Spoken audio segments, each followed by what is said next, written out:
জিয়াউর রহমানের কাছে সব সময় থাকতো একটা জায়নামাজ। কি থাকতো? জায়নামাজ, একটা ভাঙা সুটকেস। সূরা বনী ইসরাইলের 33 নম্বর আয়াত, মান কুতিলা মাজলুমান, যাকে অন্যায়ভাবে হত্যা করা হয় তার আত্মীয় স্বজনকে আমি ক্ষমতা দান করে দেই। তারেক রহমান কাজ করবে, কারণ রক্ত যার বেশি ঝরে জমিন তার হয়ে যায়। তারেকের শরীরের এমন কোন জায়গা নাই যেখানে তাকে মেরে মেরে আহত করা হয় নাই। কোকোকে পিটিয়ে দুনিয়া থেকে বিদায় করে দেয়া হয়েছে, এই পরিবারটাকে তছনছ করে দেয়া হয়েছে, ঠিক না ঠিক? হেন কষ্ট নেই তাদেরকে দেয়া হয়নি। আমরা তাদের জন্য দোয়া করছি, জিয়াউর রহমানের কবরকে আল্লাহ তুমি জান্নাতুল ফেরদাউস বানাও। আল্লাহ তারেককে দিয়ে তুমি বাংলাদেশে কোরআনকে প্রতিষ্ঠিত করে দাও। তারেকের যত সৈনিক আছে আল্লাহ সবাইকে তুমি কোরআনের জন্য কবুল করো। বিগত 17টা বছর সবচেয়ে বেশি মামলা খেয়েছে কারা? কারা? কয়টা ছিল মামলা? 226টা ছিল মামলা। মিল্টন আমার খুব কাছের ছিল, মিল্টনের বিরুদ্ধে কয়টা ছিল? বহুত, হিসাব নাই। এই জন্য যারা মামলা খায় এদের গুনাহগুলো মাফ হয়ে যায়। মিথ্যা মামলা যারা খায় এরা নবীদের সুন্নত বহন করে। সব নবীদেরকে মিথ্যা মামলা দিয়েছে কাফেররা, ঠিক না ঠিক? একটা লোকের বিরুদ্ধে যদি 100 মামলা হয় তো জীবনই শেষ, হাজিরা দিতে দিতেই তোর বছর শেষ। সেই মামলা এখনো কিন্তু মিটে নাই। আপনাদের ইউনূস সাহেব খুব সতর্ক লোক, আইন উপদেষ্টা বানিয়েছেন ওই শয়তানের 5 আটায় কুকুরকে। আমি প্রথম বলেছিলাম আরে লাথি মেরে বের করে দাও, এই লোকটা সম্পূর্ণ ইসলাম বিরোধী। আইনের ভিতরে যে বসেছে উপদেষ্টা প্রায়গুলো বেনামাজি। আমরা চাই নামাজি লোক আমাদের দেশে আসুক, ঠিক না ঠিক? আমরা চলে যাব, পৃথিবীতে থাকবো না, মৃত্যুর পরেই প্রথম হিসাব কিসের হবে? নামাজের হিসাব হবে। রাসূল সাল্লাল্লাহু আলাইহি সাল্লাম বলছেন কবরে রাখার পরেই মাটি চাপ দিতে আসবে চারিদিক থেকে, মাথার কাছ থেকে আসবে, ডান দিকে বাম দিকে পায়ের দিক থেকে। মাথার কাছে যখন মাটি চাপ দিতে আসবে কোরআন সেখানে দাঁড়িয়ে যাবে। যারা কোরআন পড়েছে, কোরআন কায়েম করেছে, কোরআনের প্রতিষ্ঠা গঠন করেছে, এত সুন্দর একটা মাদ্রাসা গড়ে দিয়েছে আমার সুমন, কিন্তু ছাত্রী নেই। মাত্র কয়টা ছাত্রী? কয়টা? 42 জন। কেন? আপনারা এত লক্ষ মানুষ, কেন 42টা মেয়ে হবে এখানে? কোরআন শরীফ পড়ানো ওটা সুন্নত না নফল? হ্যাঁ, এই পিছনে থেকে কইছে সুন্নত, এই জন্য তো পড়লে পড়লাম, না পড়লে নেই। কোরআন শরীফ পড়া কি? আরো জোরে বলেন। তো ফরজ নাই, আপনি কি দিয়ে কি করেন? ওই এক লোক শুনছে পাগলি মাথায় দিলে খুব সোয়াব, এখন নামাজ পড়বে, পাগলি তো নাই, লুঙ্গি খুইলা মাথা বেঁধে গেছে। কি গেছে? কি ফরজ ধরছে? কি আপনাদের এই অবস্থা হয়েছে? কিসের স্কুল? আপনার এই সন্তান যদি কোরআন না শিখে, সূরা ফুসসিলাতে আল্লাহ বলছেন এই সন্তান আল্লাহর কাছে বলবে, আল্লাহ যেই পিতামাতা আমাকে কোরআন শিক্ষা দেয়নি, যে মা বাবা কোরআন শিক্ষা দেয়নি, যে টিচাররা কোরআন শিক্ষা দেয়নি, وقال الذين كفروا ربنا أرنا الذين أضلانا من الجن والإنس نجعلهما تحت أقدامنا ليكونا من الأسفلين। সব অবিশ্বাসীরা বলবে, কাফেররা বলবে, হে আল্লাহ আমাদেরকে দেখিয়ে দেন যারা আমাদেরকে গোমরাহ করেছে। নাজআলহুমা তাহতা আকদামিনা, you'll fit them under our feet, আমাদের পায়ের তলায় তাদেরকে পিষ্ট করব। আগে তারা জাহান্নামী হবে, তারপরে আমরা জাহান্নামী হব। অথচ আপনার সন্তানের জন্য আপনি কত পরিশ্রম করেন, কত কোরবানি করেন। আপনার সন্তান যদি যখনই বলবে রাব্বির হামহুমা কামা রাব্বায়ানি সগীরা, সাথে সাথে পিতামাতার গুনাহ মাফ করে দিবেন কে? পিতামাতার জন্য নূরের বাতি কবরে স্থাপন করে দিবেন কে? এখন কি বানাচ্ছেন এগুলো?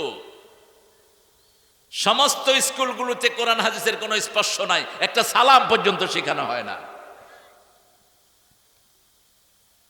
স্কুলের 5-এর ছেলেরা এখন বিড়ি খায়, আপনাদের এখানে নাই? হ্যাঁ, কি খায়? ও লোকায় খায়। লোকায় আর কয়দিন খাবে? যখন 6-এ উঠলে শরীরটা বড় হয়ে যাবে, তখন আপনার মুখের সামনে দুয়া ছাড়বে। কি শিখানো হচ্ছে? কোরআনের প্রতিষ্ঠানে দেন, যা কিছু হোক না হোক বাচ্চাটা বিনয়ী হবে, বাচ্চারা পিতামাতার জন্য দোয়া করবে, ঠিক না ঠিক? আপনার মেয়েকে দেন কোরআনের প্রতিষ্ঠানে, আপনার ছেলেকে দেন কোরআনের প্রতিষ্ঠানে, ফরজ। ছেলে যদি কোরআন না জানে, আপনি আল্লাহর কাছে জবাব দিতে পারবেন না। আর ছেলে মেয়ে যদি কোরআন পড়ে, আগে পিতামাতার আমলনামায় তুলে দিবেন কে? সেজন্য আল্লাহ বলছেন, লাইসাল বিররা আন তুওয়াল্লু উজুহাকুম কিবালাল মাশরিকি ওয়াল মাগরিব। পূর্ব পশ্চিমে মাথা ঠোকানোর মধ্যে কোনো সওয়াব নাই। আল্লাহ যদি বলেন কোনো সওয়াব নাই, আপনি জোর করে সওয়াব দিতে পারবেন না। আল্লাহ বলছেন, লাইসাল বিররা আন তুওয়াল্লু উজুহাকুম কিবালাল মাশরিকি ওয়াল মাগরিব, লাইসাল বিররা আন তাতুল বুয়ুতা মিন আবওয়াবিহা। যদি কেউ বাড়ির পিছনের দরজা দিয়ে ঢুকে, কোনো সওয়াব নাই, গুনাহ হবে। আতুল বুয়ুতা মিন আবওয়াবিহা, আসতে হবে সামনের দরজা দিয়ে। কার আইন? কার আইন? আল্লাহর আইন। যেমন মদিনাতে মুসলমানরা একজন ইহুদির ক্ষেতের পানি বন্ধ করে দিয়েছে। এক মুনাফিক ক্ষেতের পানি বন্ধ করে দিয়েছে। ইহুদি গিয়ে বিচার দিলেন রাসূল সাল্লাল্লাহু আলাইহি ওয়াসাল্লামের কাছে, ইয়া রাসূলুল্লাহ, আপনার এক কালেমা পড়া লোক আমার ক্ষেতের পানি বন্ধ করে দিয়েছে। রাসূল বললেন, ক্ষেতের পানি ছেড়ে দাও। ওই লোকটা রাসূলের বিচারটা পছন্দ হলো না, গেছে আবু বকরের কাছে, আবু বকর আপনি একটু বিচার করে দেন। রাসূল ইহুদির পক্ষে রায় দিয়েছে, আমি একজন কালেমা পড়া লোক। আবু বকর ঠান্ডা মানুষ, বলছে যেটা রাসূল করেছেন ওটার বিরুদ্ধে কথা বলার ক্ষমতা কারো নাই, ওটা ফাইনাল। গেলেন ওমরের কাছে, বিচারটা সানি করে দেন। আগে করেছেন কে? আগে করেছেন রাহমাতাল লিল। তোমার কি বিচার পছন্দ হয়নি? না, একটু অপেক্ষা করো। ভিতর থেকে তলোয়ার নিয়ে আসলেন, একটা কোপ মারলেন, শরীর থেকে গর্দান আলাদা হয়ে গেল। এখন ওমরের দরকার, ওমরের দরকার। ইসলাম নিয়ে ছিনিমিনি খেলো, জমিন আল্লাহর, হুকুম চলবে কার? আমার শরীরে হুকুম চলে কার? আমি কার আইনে চোখে দেখি? আরে কথা বলেন না কেন? আপনার এই যে দাড়ি বড় হচ্ছে, কার হুকুম? নখ বড় হচ্ছে, কার হুকুম? খাওয়াগুলো পেটে ঢুকান, আল্লাহ যদি বলেন যে হজম হইস না, হবে হজম? হবে না। বাতাস নিলেন, আল্লাহ যদি বলে আর বের হবি না, হবে বের? কেন আল্লাহর হুকুম মানবেন না? কি সুন্দর দলিল আল্লাহ দিচ্ছেন। 83 সূরা আল ইমরান, আফাগায়রা দীনিল্লাহি ইয়াবগুন ওয়া লাহু আসলামা মা ফিস সামাওয়াতি ওয়াল আরদ তাওআন ওয়া কারহান ওয়া ইলাইহি ইউরজাউন। তোমরা কিভাবে ইসলাম ছাড়া অন্য কিছু মেনে নিতে চাও? আকাশে, জমিনে, অন্তরিক্ষে, জলে, স্থলে, সব জায়গায় সবাই হুকুম মানছে কার? আল্লাহর হুকুম মানছে। সবাই ফিরে যাবে কার দিকে? মৃত্যুর পরে আমরা বলি ইন্না লিল্লাহি ওয়া ইন্না ইলাইহি রাজিউন। নিশ্চয়ই আল্লাহর জন্য সবাইকে ফিরে যেতে হবে কার কাছে? এই যে মওদুদ আহমেদ সাহেব আমাকে নতুন মনে করিয়ে দিল, আপনাদের এখানে এমপি ছিলেন, আজকে তিনি নাই, চলে গেছেন কার কাছে? কাউয়া কাদের ছিল, চলে গেছে কার কাছে? এখনো আছে কাউয়া, কিন্তু কাউয়ারে যে কয়বার মানুষ ইন্টারনেটে মারছে তার কোনো হিসাবই নেই। মানুষ চলে যাবে, কিন্তু থেকে যাবে কি? আমল থেকে যাবে। জিয়াউর রহমানকে শহীদ করা হয়েছে, আল্লাহ তার শাহাদাতকে কবুল করুক। যারা তাকে শহীদ করেছে একটাও দুনিয়াতে, তাদেরকে আল্লাহ এমনি সরায়া দিস, এটি আল্লাহর দস্তুর। কিন্তু তার আমলটা রয়ে গেছে। একটা পয়সা তো দূরের কথা, ওই ভাঙা সুটকেস রেখে দুনিয়া থেকে বিদায় হয়েছে। আপনি কি নিয়ে বিদায় হবেন? যখন ওমর ওই লোকটাকে শরীর থেকে গর্দান ফেলে দিল, সারা মদিনায় প্রচারিত হয়ে গেল, কাতালা ওমর মুসলিমান। রাসূল সাল্লাল্লাহু আলাইহি ওয়াসাল্লামের কাছে বিচার গেল, রাসূল মসজিদে নববীতে ঢুকছেন আর বলছেন লা আদুন আন্না ওমর ইয়াশতারি কাতলা আখিল মুসলিম, আমি কখনো ধারণাই করতে পারি না আমার ওমরের হাত কোনো মুসলমানের রক্তে রঞ্জিত হবে। কথা শেষ না হতে জিবরাইল আমিন সূরা নিসার 65 নম্বর আয়াত নিয়ে নাজিল হলেন, ফালা ওয়া রাব্বিকা লা ইউমিনুন। হে নবী আলাইহিস সালাম, আপনি বলে দেন আল্লাহর কসম, কসম খাচ্ছেন কে? আল্লাহ আল্লাহর কসম খাচ্ছেন। ফালা ওয়া রাব্বিক, তোমার রবের কসম, ওরা মুমিন না। যারা রাসূলের বিচার মানে না তারা কখনো মুমিন হতে পারে? যারা রাসূলের উপরে সন্তুষ্ট না তারা মুমিন হতে পারে না।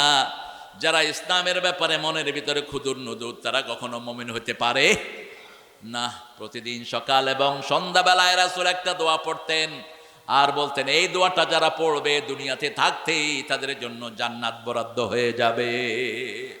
পড়েন রাদিতু বিল্লাহি, পড়েন রাদিতু বিল্লাহি রাব্বাও ওয়া বিল ইসলামি দীনাও ওয়া বি মুহাম্মাদিন সাল্লাল্লাহু আলাইহি সাল্লাম নবিয়্যান ওয়া রাসূলা। আল্লাহকে রব পেয়ে আপনারা খুশি না বেজার? আল্লাহ আমার রব। কোনো আওয়াজ নাই, এদের একটু খাওয়া দিতে হবে। সুমন, জোরে বলেন আল্লাহ আমার রব, এই রবই আমার সব, যিনি দিলেন সব তিনি হলেন রব। আপনারা শুধু কাঁচামরিচের শুকরিয়া তো আদায় করতে পারবেন না। বগুড়ার যে কাঁচামরিচ সেটা সারা দুনিয়া এটার নাম, সুবহানাল্লাহ। কয় রকমের কাঁচামরিচ আছে বলুন তো? দেখছেন কত রকমের? ইনতাউদ্দু নি'মাতাল্লাহি লা তুহসুহা। আল্লাহর একটা নিয়ামত যদি গনে তুমি শেষ করতে পারবে না কিয়ামত পর্যন্ত। কাঁচামরিচের মধ্যে একটা আছে লম্বা, একটা আছে ছোট, কিন্তু ঝাল খুব। কি নাম এটা? জানেই না। কি বিন্দি? কারেন্ট মরিচ। খাইলে শরীরে কি হয়? কারেন্ট সৃষ্টি হয়। এটা খাবেন, হার্টের ব্লক ছুটে যাবে, মেডিকেলি পরীক্ষিত।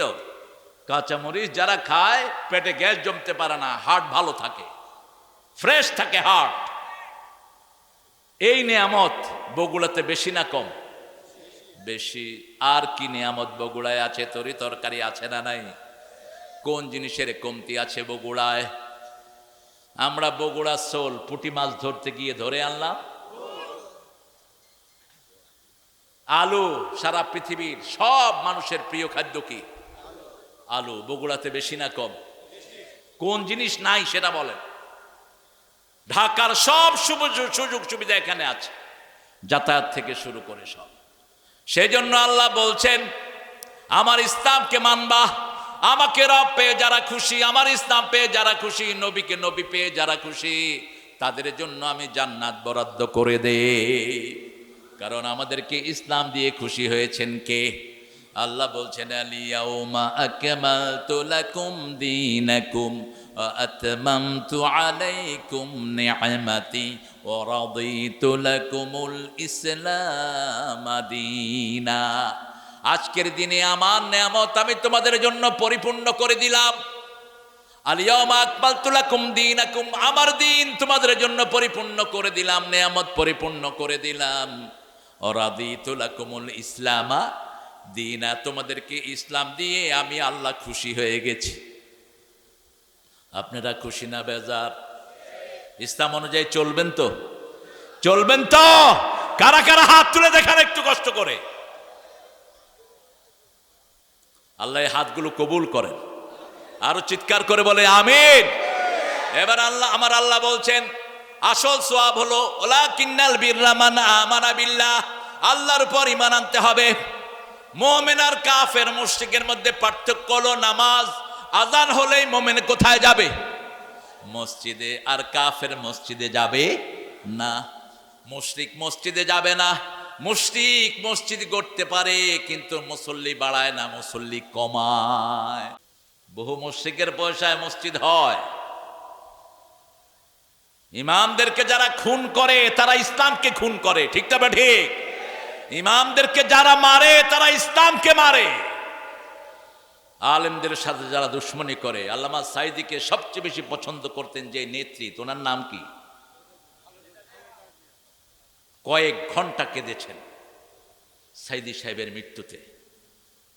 ওনার পাশে দাঁড়ানো ছিল শহীদুদ্দিন চৌধুরী অ্যানি, আমার নাতি হয় সম্পর্কে। অ্যানি ফোন করেছে, না ম্যাডাম কাঁদতেছেন খুব। ফোন করেছে আমার এক খাদেমকে, আবুল কালাম আজাদ আজহারি, আমার অত্যন্ত আদরের স্নেহের। সে বলছে আপনার নাতি ফোন করেছেন, যে দা ফোন দাও।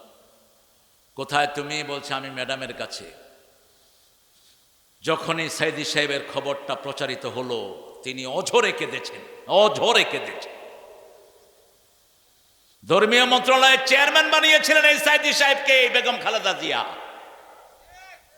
স্বাধীনতার পরে যখন ইসলাম আলাদের কোনো নাগরিকত্ব ছিল না, নাগরিকত্ব দিয়েছেন জিয়াউর রহমান।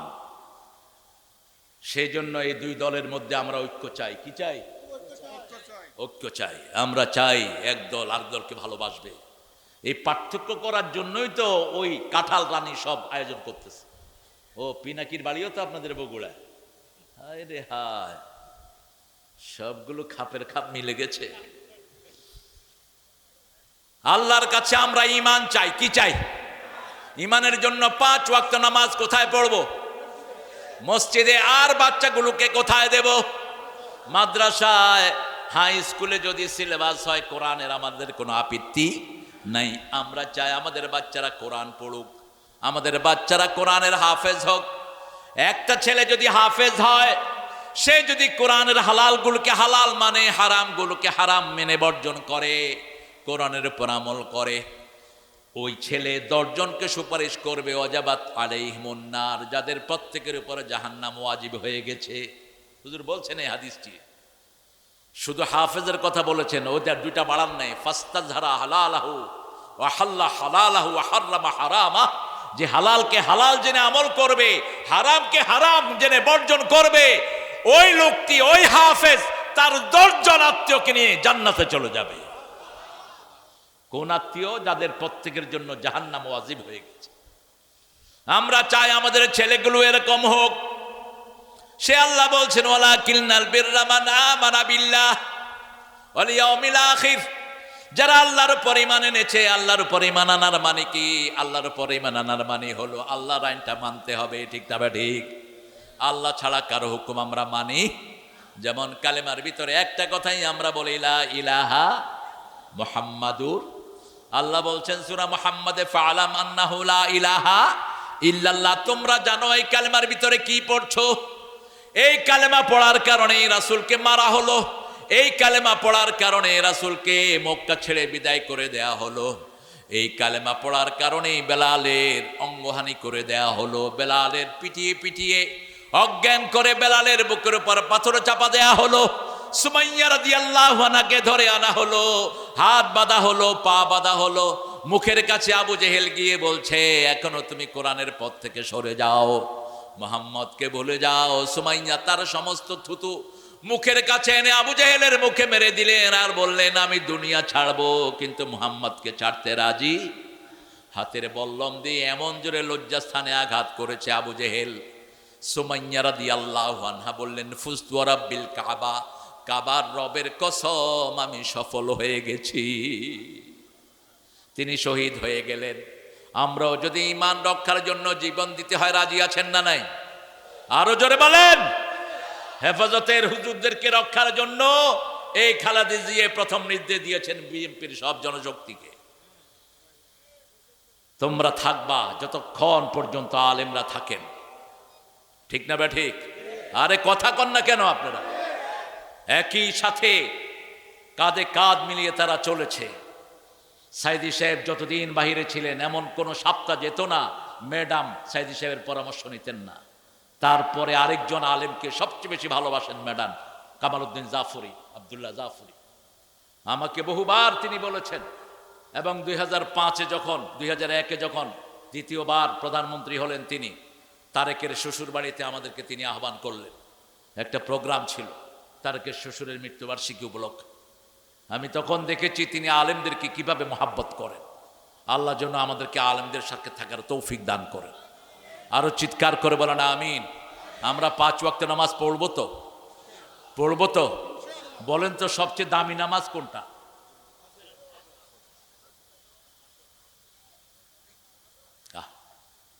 কতদিন ভরে নামাজ পড়েন, দামি নামাজটা চিনলেন না। 238 সূরা বাকারা, কত নাম্বার বললাম? 238। আল্লাহ বলছেন হাফিজু আলাস সালাওয়াতি ওয়াস সালাতিল উসতা ওয়া কুমু লিল্লাহি কানিতিন, হেফাজত করো সব নামাজকে, স্পেশালি মধ্যের নামাজ। 5 ওয়াক্ত নামাজ, 2 ওয়াক্ত দিনে, 2 ওয়াক্ত রাতে, মধ্যখানে 1 ওয়াক্ত আছে, কি নাম এটার? আসর। রাসূল সাল্লাল্লাহু আলাইহি সাল্লামকে সাহাবায়ে কেরাম জিজ্ঞেস করলেন, ইয়া রাসূলুল্লাহ আসরের এত দাম কেন? রাসূল সাল্লাল্লাহু আলাইহি সাল্লাম বললেন, দিনের ফেরেশতাগুলো আসরের সময় বিদায় নেয়, রাতের ফেরেশতারা আসরের সময় দুনিয়াতে নাজিল হয়। তো একজন লোক যখন আসরে দাঁড়ায়, দিনের ফেরেশতারা বিদায় নেয়, দেখে যায় সে নামাজে দাঁড়ানো, আবার রাতের ফেরেশতারা এসে দেখে নামাজে দাঁড়ানো, তার 24 ঘন্টা নামাজের ভিতরে শামিল হয়ে যায়। এই জন্য রাসূল বলছেন, বুখারীর বর্ণনা, কেউ যদি ইচ্ছা করে আসর ছেড়ে দেয়, তার সমস্ত আমল আল্লাহ বরবাদ করে দেন। আর যদি ওই দিনের আসর ছুটে যায়, যে কোনো কারণে যদি আসর সে কাজা করে, ওই দিনের আমল তার নষ্ট হয়ে যায়। আর আসর যদি ছেড়েই দেয়, সারা জীবনের আমল তার বরবাদ করে দিবেন কে? মান আমানা বিল্লাহি ওয়াল ইয়াউমিল আখির। আখিরাতের কথা কেন বললেন? আল্লাহ এখানে ঈমানের কথা বললেন, কিন্তু সূরা বাকারার শুরুতে বললেন অবিল আখিরাতে হুম ইউকিনুন, আখিরাতের প্রতি তোমরা ইয়াকিন আনবা। ইয়াকিন আর ঈমানের মধ্যে পার্থক্য হলো অনেক বড়। যেমন এই মাহফিলটার ব্যাপারে পোস্টারিং হয়েছে, লিফলেটিং হয়েছে, মাইকিং হয়েছে, তখন ওটা ছিল ঈমান, তখন ওটা ছিল কি? আজকে আপনারা এসেছেন লাখ লাখ মানুষ চারিদিক থেকে, আজকে আবার চলে যাবেন, এটা একটা বিশ্বাস, এটার নাম ইয়াকিন। এটার নাম কি? ইয়াকিন। চোখে দেখেছে এটা বিশ্বাস, চোখের সামনে আনতে হবে আখিরাত। তাহলে আপনাকে দিয়ে কোনো অপকর্ম হবে না, আপনাকে দিয়ে কোনো গুনার কাজ হবে না, কারো জমির আইল ঠেলা হবে না, কোনো মেয়ের ইজ্জত লুণ্ঠন হবে না, কোনো মেয়ের মোহরানা আত্মসাৎ হবে না। সব গাবতলীর লোকেরা ভালো, মোহরানা দিয়েই সবাই বিয়ে করে। হ্যাঁ, আহা, কোন সংস্কৃতি এটা? কোত্থেকে চালু হলো? মোহরানা বাকি, বাকির নাম, বাকির নাম। তোমার মোহরানা দিচ্ছ কত? কত সুন্দর মানুষ। আল্লাহ আমার নতুনটা আরো বড় নেতা বানায় দাও। এটা হলো ইসলাম। রাসূল 11টা বিয়ে করেছেন, টোটাল 13টা। সব বিবিদের মোহরানা দিয়ে তারপরে ঘরে এনেছেন। আর আমাদের মাশাআল্লাহ মোহরানা তো দেয় না, উল্টা কি খায়? যৌতুক। যৌতুক অবশ্য গাবতলী নাই। হ্যাঁ, যৌতুক যারা খেয়েছ, দুনিয়াও শেষ, আখিরাতও শেষ। তোর বিবি যদি তোরে মাফ না করে, আল্লাহ তোরে মাফ করবে না। একটা সুই পরিমাণ জিনিসও বিবির কাছে চাওয়া জায়েজ নাই। বিবি 1000 কোটি টাকা ইনকাম করলে আপনাকে দেওয়ার কোনো এখতিয়ার নাই। যদি দয়া করে দেয় আপনি খেতে পারেন, কিন্তু যদি না দেয় জোর করে বিবি থেকে আদায় করার কোনো সিস্টেম নাই। খাদিজাতুল কুবরার সম্পদ রাসূলের পায়ে ওয়াকফ করে দিয়েছেন। কিন্তু রাসূল যখন মা খাদিজাকে ঘরে এনেছেন, 19টা ওট তার মোহরানা আদায় করেছেন, তারপরে তিনি কবুল বলেছেন। আল্লাহ রাব্বুল আলামিন বলছেন, আখিরাতকে সামনে রাখবা, ঈমান আনবা আখিরাতের উপর। আখিরাতকে সামনে রাখলে আমাদের অবস্থা হবে ওই মহিয়সী নারীর মতো। রাতের অন্ধকারে তিনি জিনা করে ফেলেছেন, জিনার কারণে পেটে বাচ্চা চলে এসেছে। রাসূলের কাছে গিয়ে বলছেন, জানাই তো ইয়া রাসূলুল্লাহ, হে আল্লাহর হাবিব, আমি জিনা করেছি। কিছে? আমি জিনা করেছি। রাসূল মুখ ফিরিয়ে নিলেন। মহিলা আবার গিয়ে বলছেন, জানাই তুই ইয়া রাসূলুল্লাহ। কি ছিল মহিলার চোখের সামনে? মহিলা চিন্তা করলেন, দুনিয়াতে যদি কোরআন দিয়ে এটার শাস্তি নিয়ে নেই, এই কোরআন দিয়ে কিয়ামতে বিচার করবেন কে? বিচারের একটাই কিতাব, কিতাবটার নাম কি? কোরআন। এই কিতাব দিয়ে যদি আমি দুনিয়াতে বিচার নেই, আখিরাতে আর সেটার জন্য কোনো কষ্ট করতে হবে না। আবার গিয়ে বললেন, জানাই তুই ইয়া রাসূলুল্লাহ। রাসূল কেন মুখ ফিরিয়ে নিলেন? মুখ ফিরিয়ে নিলেন এই জন্য, কেউ যখন গোপনে গুনাহ করে, গোপনে তওবা করলে মাফ করে দিবেন কে? আর যখন সে প্রকাশ্যে গুনাহ করে, প্রকাশ্যে জিনায় ধরা পড়ে, তার শাস্তিটাও প্রকাশ্যে দিতে হয়। ফালিয়াশহাদ তায়ফাতুম মিনাল মুমিনিন। আল্লাহ বলছেন, মুমিনদের একটা অংশের সামনে তাকে শাস্তি দিবা, যাতে সবার জন্য শিক্ষা হয়ে যায়। রাসূল চাইলেন ওই মহিলা যেন গোপনে গিয়ে তওবা করে, কিন্তু মহিলার ঈমান এত বেশি ছিল, তিনি বললেন, ইয়া রাসূলুল্লাহ, আপনি আমাকে শাস্তি দেন। রাসূল সাল্লাল্লাহু আলাইহি সাল্লাম বললেন, আপনার পেটে বাচ্চা এসেছে নাকি? কয় হ্যাঁ বাচ্চা এসেছে। এবার রাসূল সাল্লাল্লাহু আলাইহি সাল্লাম বললেন, আপনার বাচ্চা প্রসবের আগে আপনাকে শাস্তি দেয়া যাবে? আপনার অপরাধ হয়েছে, কিন্তু পেটের বাচ্চার কোনো অপরাধ। বিভিন্ন নিষিদ্ধ পল্লীতে মেয়েরা থাকে আমাদের সামাজিক অবকাঠামোর কারণে। আমাদের সমাজ তাদের অধিকার দেয় না, এই জন্য তারা অনেকেই বাজে পথ বেছে নেয়, ঠিক কিনা? কিন্তু ওই মেয়েদের যদি কোনো ছেলে হয়, আমরা তাকে খারাপ চোখে দেখি না, কখনো না, কখনো দেখবেন না। ছেলেটার তো কোনো পাপ নাই, পাপ করেছে তার মা, ঠিক তবে ঠিক। ছেলেটা কি নিষ্পাপ। রাসূল সেটাই বুঝালেন। সন্তান প্রসব হওয়ার পরে রাসূল বললেন, আফসালহু ফি আমাইন, 2 বছর তার দুধ খাওয়ার অধিকার আল্লাহ দিয়েছেন, অতএব দুধ ছাড়ার আগ পর্যন্ত তাকে তোমাকে শাস্তি দেয়া যাবে না। মহিলা চলে গেলেন, পাহারা দিলেন কে? আল্লাহ পাহারা দিলেন। 2 বছর পরে মহিলা ওই শিশুর হাতে শুকনা খাবার দিয়ে হাজির। ওই মহিলা জানতেন এই শাস্তি যদি তিনি বহন করেন, তিনি আর দুনিয়াতে থাকবেন না। কারণ বিবাহের পরে যদি কেউ জিনা ব্যভিচার করে, তার শাস্তি হলো পাথর মেরে তাকে উড়িয়ে দাও। একটা শাস্তি যদি বাংলাদেশে কার্যকর হতো, এত পরকীয়া হতো না, এত বাজে কাজ হতো না, ঠিক না ঠিক? পরকীয়ার জন্য অবশ্য আমাদের ভাইয়েরাও দায়ী। বিয়ে করেই আপনি ফট করে বিদেশে চলে যান, 2 বছর 3 বছরের জন্য বিবি রেখে, কে দিয়েছে এই লিবার্টি? আপনাকে এই অধিকার দিয়েছে কে? ইয়ালুনা তারাব্বাসু আরবাতা আশহুর, 226 সূরা বাকারা।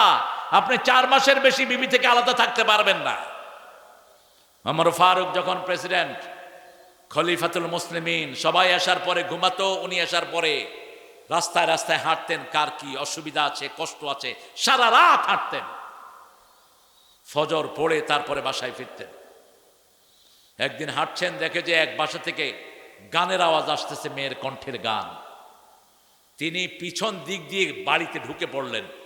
যখনই ঢুকলেন, ভিতরের মেয়ে বলছে যে আমার বাড়িতে ঢুকেছো, তুমি 3টা বড় অপরাধ করেছো, দাঁড়াও। যখনই ওমর ফারুক শুনলেন 3টা অপরাধ, তিনি দাঁড়িয়ে গেলেন। কি অপরাধ? মহিলা প্রথম বলছে, আতুল বুয়ুতা মিন আবওয়াবিহা, আল্লাহ বলেছেন বাড়ির সামনের দরজা দিয়ে আসতে, তুমি পিছন দিয়ে ঢুকলা কেন? 1 নম্বর অপরাধ। দ্বিতীয় অপরাধ, সূরা নূরের ভিতরে আল্লাহ বলছেন, লা তাদখুলু বুয়ুতান গায়রা বুয়ুতিকুম হাত্তা তাস্তানিসু ওয়া তুসাল্লিমু আলা আহলিহা, তুমি নিজের ঘর হোক অন্যের ঘর হোক, অনুমতি এবং সালাম না দিয়ে ঢুকবা না। তুমি অনুমতিও নাও নেই, সালামও দাও নেই। ওমর ফারুক সাথে সাথে নিজের ভুল স্বীকার করলেন। এটাই হলো মুমিনের কাজ। ভুল করলেই মুমিন স্বীকৃতি দিবে কার কাছে? আল্লাহর কাছে। সাথে সাথে তিনি বললেন, কত বড় ওমর! কোন ওমর? রাসূল বলছেন, লাউ কানা নাবিয়্যাম মিন বাদি লাকানা ওমর, আমার পরে যদি কেউ নবী হতো, ওমর নবী হয়ে যেত। কোন ওমর? ওমরের সিদ্ধান্তের উপর কোরআনের আয়াত নাজিল হয়েছে। ওমর ফারুক সিদ্ধান্ত দিয়েছেন একটা, সাহাবায়ে কেরাম আরেকটা। ওমর ফারুকের উপর সিদ্ধান্তের উপর কোরআন নাজিল করেছেন কে? কোন ওমর? বসতেন এখানে, শত শত মাইল দূরে তার চোখ থাকতো। মসজিদে নববীতে খুতবা দিচ্ছেন, হিমসে সাহাবায়ে কেরাম যুদ্ধ করছেন পাহাড়ের উপর। তিনি খুতবায় দাঁড়িয়ে বললেন, ইয়া সারি আল জাবাল আকবিল, হে পাহাড়ে আরোহণকারীরা, সামনের দিকে যাও। মসজিদে নববীর লোকেরা বলছে, আপনি জুমা পড়াচ্ছেন এখানে, এখানে পাহাড় পেলেন কোথায়? আমরা কোথায়? কাকে কি নির্দেশ দিচ্ছেন? তিনি বলছেন, আমি জুমা পড়াচ্ছি এখানে, কিন্তু আমার চোখ শত শত মাইল দূরে, ওখানে সাহাবায়ে কেরাম যুদ্ধ করছেন, আমি তাকে যুদ্ধের নির্দেশনা দিচ্ছি। সুবহানাল্লাহ বলবেন না? যে হুজুর বলছে সুবহানাল্লাহ, বাড়ি গিয়ে বললেন, জোরে বলেন সুবহানাল্লাহ। এই যে সুবহানাল্লাহ বললেন, কি লাভ হলো বলেন? লাভ হলো মিস্টার ইবলিস আশেপাশে থাকলে দৌড়, চিৎকার করে বলেন সুবহানাল্লাহ। এগুলো বেশি পড়বেন, 4টা কালেমা বেশি পড়লে আপনার রিজিক বাড়বে, আপনার শরীর সুস্থ থাকবে, সব রকমের বিক্রি থেকে আল্লাহ আপনাকে হেফাজত করে দিবেন। এখন তো রোগের কোনো সীমানা নাই, এই তসবিহগুলো মানুষকে রোগ মুক্ত রাখে। ওমর ফারুক যখন এটা বললেন, ওই মুজাহিদরা যখন যুদ্ধ থেকে ফিরে আসলেন, লোকেরা জিজ্ঞেস করলো, কয়েক জুমা আগে আপনাদেরকে ওমর ফারুক নির্দেশ দিয়েছেন, আপনারা কি শুনেছেন? ওই লোকেরা বলছে, তোমরা যা শুনেছ আমরাও তাই শুনেছি। নীল নদের পানি শুকিয়ে ফেলতো দৈত্যরা, জিনেরা। সুন্দরী রমণী বলি দিলে এটা ছেড়ে দিত। এখনো বলি সিস্টেম হিন্দু ধর্মে আছে না নাই? ওমর ফারুক যখন ক্ষমতায় বসলেন, ওনার কাছে মিশর থেকে আসলো যে ইয়া রাসূলুল্লাহ, ইয়া ওমর খলিফাতুল মুসলিমিন, বছরের একটা সময় নীল নদের পানি শুকিয়ে যায়, 4টা নদীর জন্ম হলো জান্নাতে। কয়টা নদী? আরে কথা বলেন না কেন? নীল নদ, দজলা, ফোরাত, টাইগ্রিস, আরেকটা নদী, এই 4টা নদীর জন্ম জান্নাতে। জান্নাতি মাছ হলো তেলাপিয়া। নীল নদে সবচেয়ে বেশি কোন মাছ? তেলাপিয়া। তেলাপিয়া খাবেন, অসংখ্য রোগের ঔষধ। ইন্টারনেটে এগুলো প্রায় আসে। এখন পয়সালারা তেলাপিয়া খায় না, কারণ এটা গরিবের মাছ। গরিবেরই তো হার্ট ভালো, আর পয়সালারই তো হার্ট খারাপ। ঠিক না বা ঠিক? গরিবের শরীর খুব ভালো, 2 কেজি গোস্ত দিলে খায়া কয় আরো 2 কেজি দে, আমি আসি। আর পয়সালারা দিলে 1 টুকরা খায়া কয় আমার দৌড়ছে, তো দরাই থাকবে তো। তেলাপিয়া খাবেন, আর খাবেন পাঙ্গাস। পাঙ্গাসের তেল হার্টের মহা ঔষধ। এটা আমার কথা নয়, ডক্টর বদরুদ্দোজা চৌধুরী, বিএনপির, যিনি এক সময় সেক্রেটারি ছিলেন, প্রেসিডেন্ট ছিলেন বাংলাদেশের, তিনি বলেছেন তার লেখনীর ভিতরে। তো ওমর ফারুক বললেন আবার একটা চিঠি নীল নদকে নিয়ে দাও। তিনি লিখলেন ইয়া নাহারে নীল, উপরে লিখলেন বিসমিল্লাহির রহমানির। কথা কন না? বিএনপি কে বলা হতো কিসের সরকার? বিসমিল্লাহ সরকার। কিসের সরকার? জানেও না, জানেও না। কিসের সরকার? বিসমিল্লাহ সরকার। লিখেছে বিসমিল্লাহির রহমানির রহিম ইলা নাহারে নাইল। নীল নদ তোমাকে লিখছি, এই চিঠি পাওয়ার পরে তুমি আর শূন্য থাকবা না, তুমি ভর্তি হয়ে যাও। চিঠি ছাড়তে দেরি, ভরতে আজও সেই নীল নদের পানি 1 ছটাক কমে যায় না। পৃথিবীর বিশুদ্ধ পানিদের একটি পানি নীল নদের পানি। ওমর ফারুকের এই গুণ শুধু 1টা 2টা নয়। সেই ওমর ফারুক রাদিয়াল্লাহু আনহু রাসূল সাল্লাল্লাহু আলাইহি ওয়াসাল্লামের সবচেয়ে প্রিয়জনের একজন। সেই ওমর ফারুকের কথা বলতে গিয়ে রাসূল সাল্লাল্লাহু আলাইহি ওয়াসাল্লাম বলছেন আমার পরে যদি কেউ নবী হতো ওমর হতো। আবার এই ওমর ফারুকের ব্যাপারে রাসূল বলছেন আমি মেরাজে গেলাম, ওযু করছি, সামনে তাকিয়ে দেখি জান্নাত। এত সুন্দর একটা বিল্ডিং জান্নাতে, আমি এত সুন্দর বিল্ডিং আর কখনো দেখি নেই। আমি জিবরাইল আমিন আলাইহিস সালামকে জিজ্ঞেস করলাম এত সুন্দর বিল্ডিং আল্লাহ কার জন্য বানিয়েছেন? সাইয়েদনা জিবরাইল আমিন আলাইহিস সালাম বলছেন ইয়া রাসূলুল্লাহ, এটা আল্লাহ ওমর ফারুকের জন্য বানিয়েছে। অর্ধ পৃথিবী করেছো শাসন ধুলার তক্তে বসে, খেজুর পাতার প্রাসাদ তোমার বারবার গিয়েছে খসে। অর্ধ পৃথিবী শাসন করেছেন, কিন্তু তার ঘর ছিল বালুর। কিসের ঘর? নিচে বালু, চারিদিকে খেজুর পাতার ছাউনি। এই ছিল ওমর। দুপুরের সময় রেস্ট নিতেন খেজুর গাছের তলায়। আর এখন আমাদের প্রাসাদ হয়েছে, পয়সা যার যত বেশি তার ভয় তত বেশি। ঠিক কিনা? যার পয়সা কম তার কোনো ভয়, যেখানে সেখানে ঘুমাইতে পারে। রিকশাওয়ালা কোথায় ঘুমায়? রিকশার উপরে। নিলে আর কি নিবি? নৌকার মাঝে কোথায় ঘুমায়? নৌকায়। আর আমাদের যেগুলোর পয়সা বেশি এগুলোর পাহারাদারও, তারপরও ঘুম নাই। চোখ এমনি তাকায় রয়েছে, কয় ঘুমান না কেন? কয় ঘুমান আসে না, ট্যাবলেট খা। ট্যাবলেট না, দুনিয়া খাইলেও তোর ঘুম আসবে না। অন্য মানুষের ঘুম হারাম করেছিস, আল্লাহ তোর ঘুম ছিনিয়ে নিয়েছে। ঠিক কিনা? অন্য মানুষের শান্তি নষ্ট করেছ, তোমার শান্তি নষ্ট করে দিবেন কে?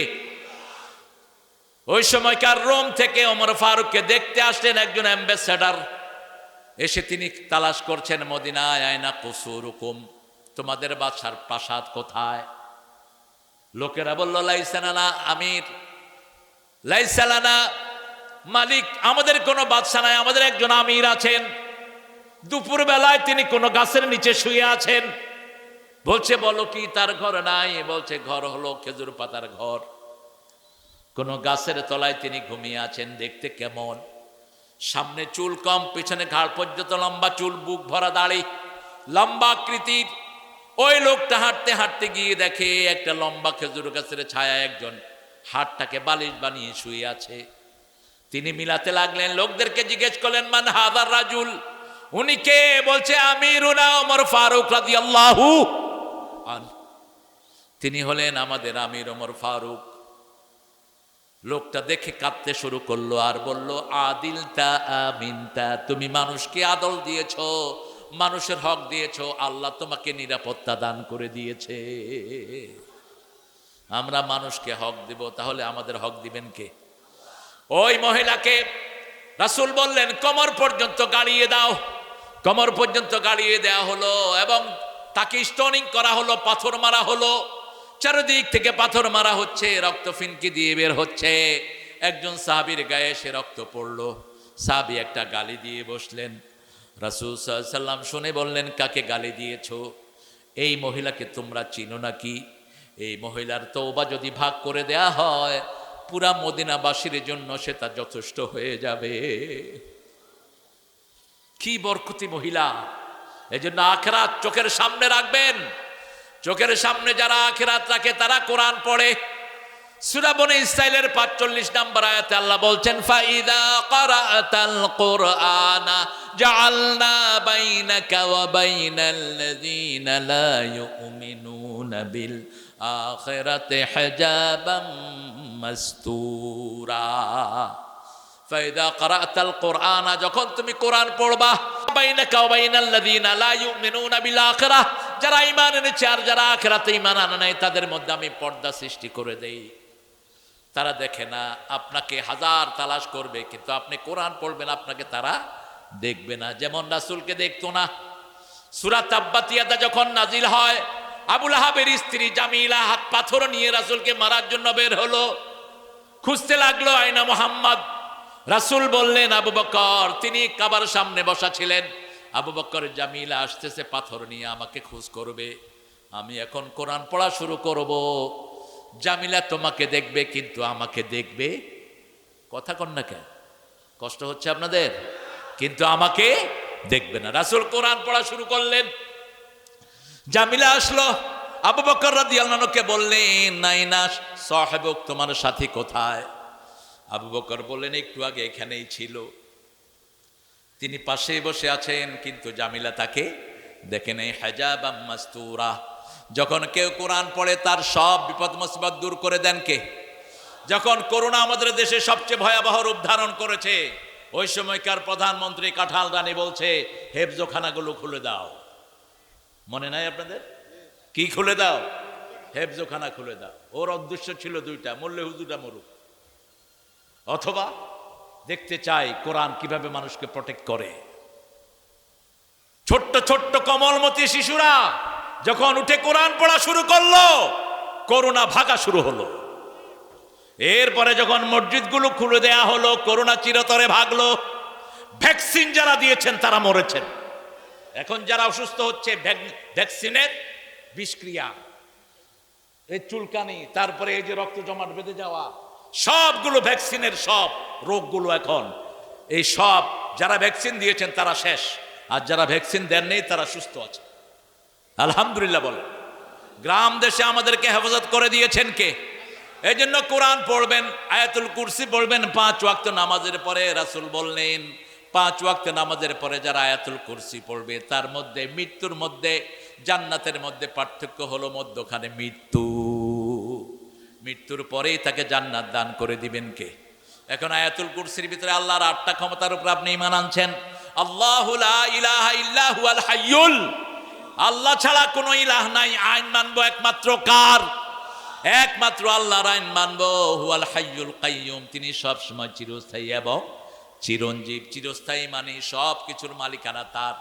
লাহু মাহফিস সামাওয়াতি ওয়া মাহফিল আরদ, আকাশ ও তার, জমিনও। আমরা কার? কথা কন না কেন? আমাদের শরীর কার? আল্লাহ। যেই কদিন হায়াত রেখেছেন থাকবো, যখনই হায়াত শেষ চলে যেতে হবে, থাকার কোনো উপায়।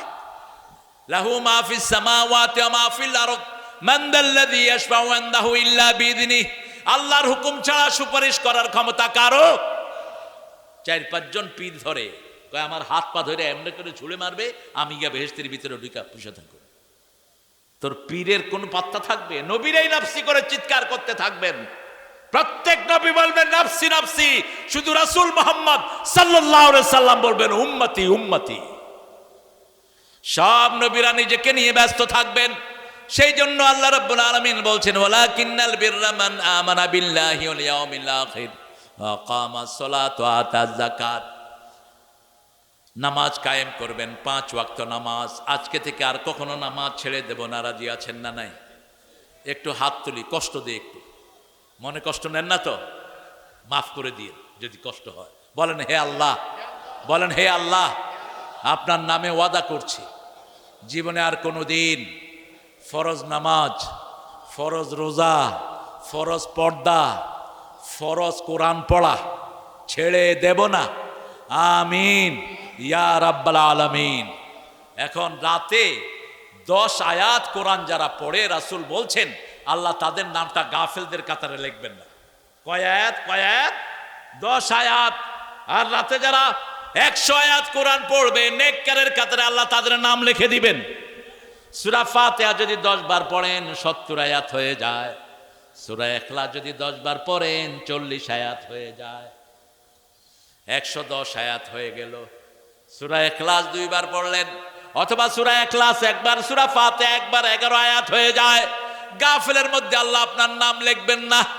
রাসূল সাল্লাল্লাহু আলাইহি সাল্লাম বলছেন যারা ঘরে ওযু করে, ওযুর পানি যখন হাতে দেয় হাতের গুনাহগুলো ঝরে যায়। গত সরকারের আমলে ইফতার পার্টি হতো না। ইফতার পার্টি হলে কি খরচ হইব? কথা কন নাকি? পয়সা খরচ হইব।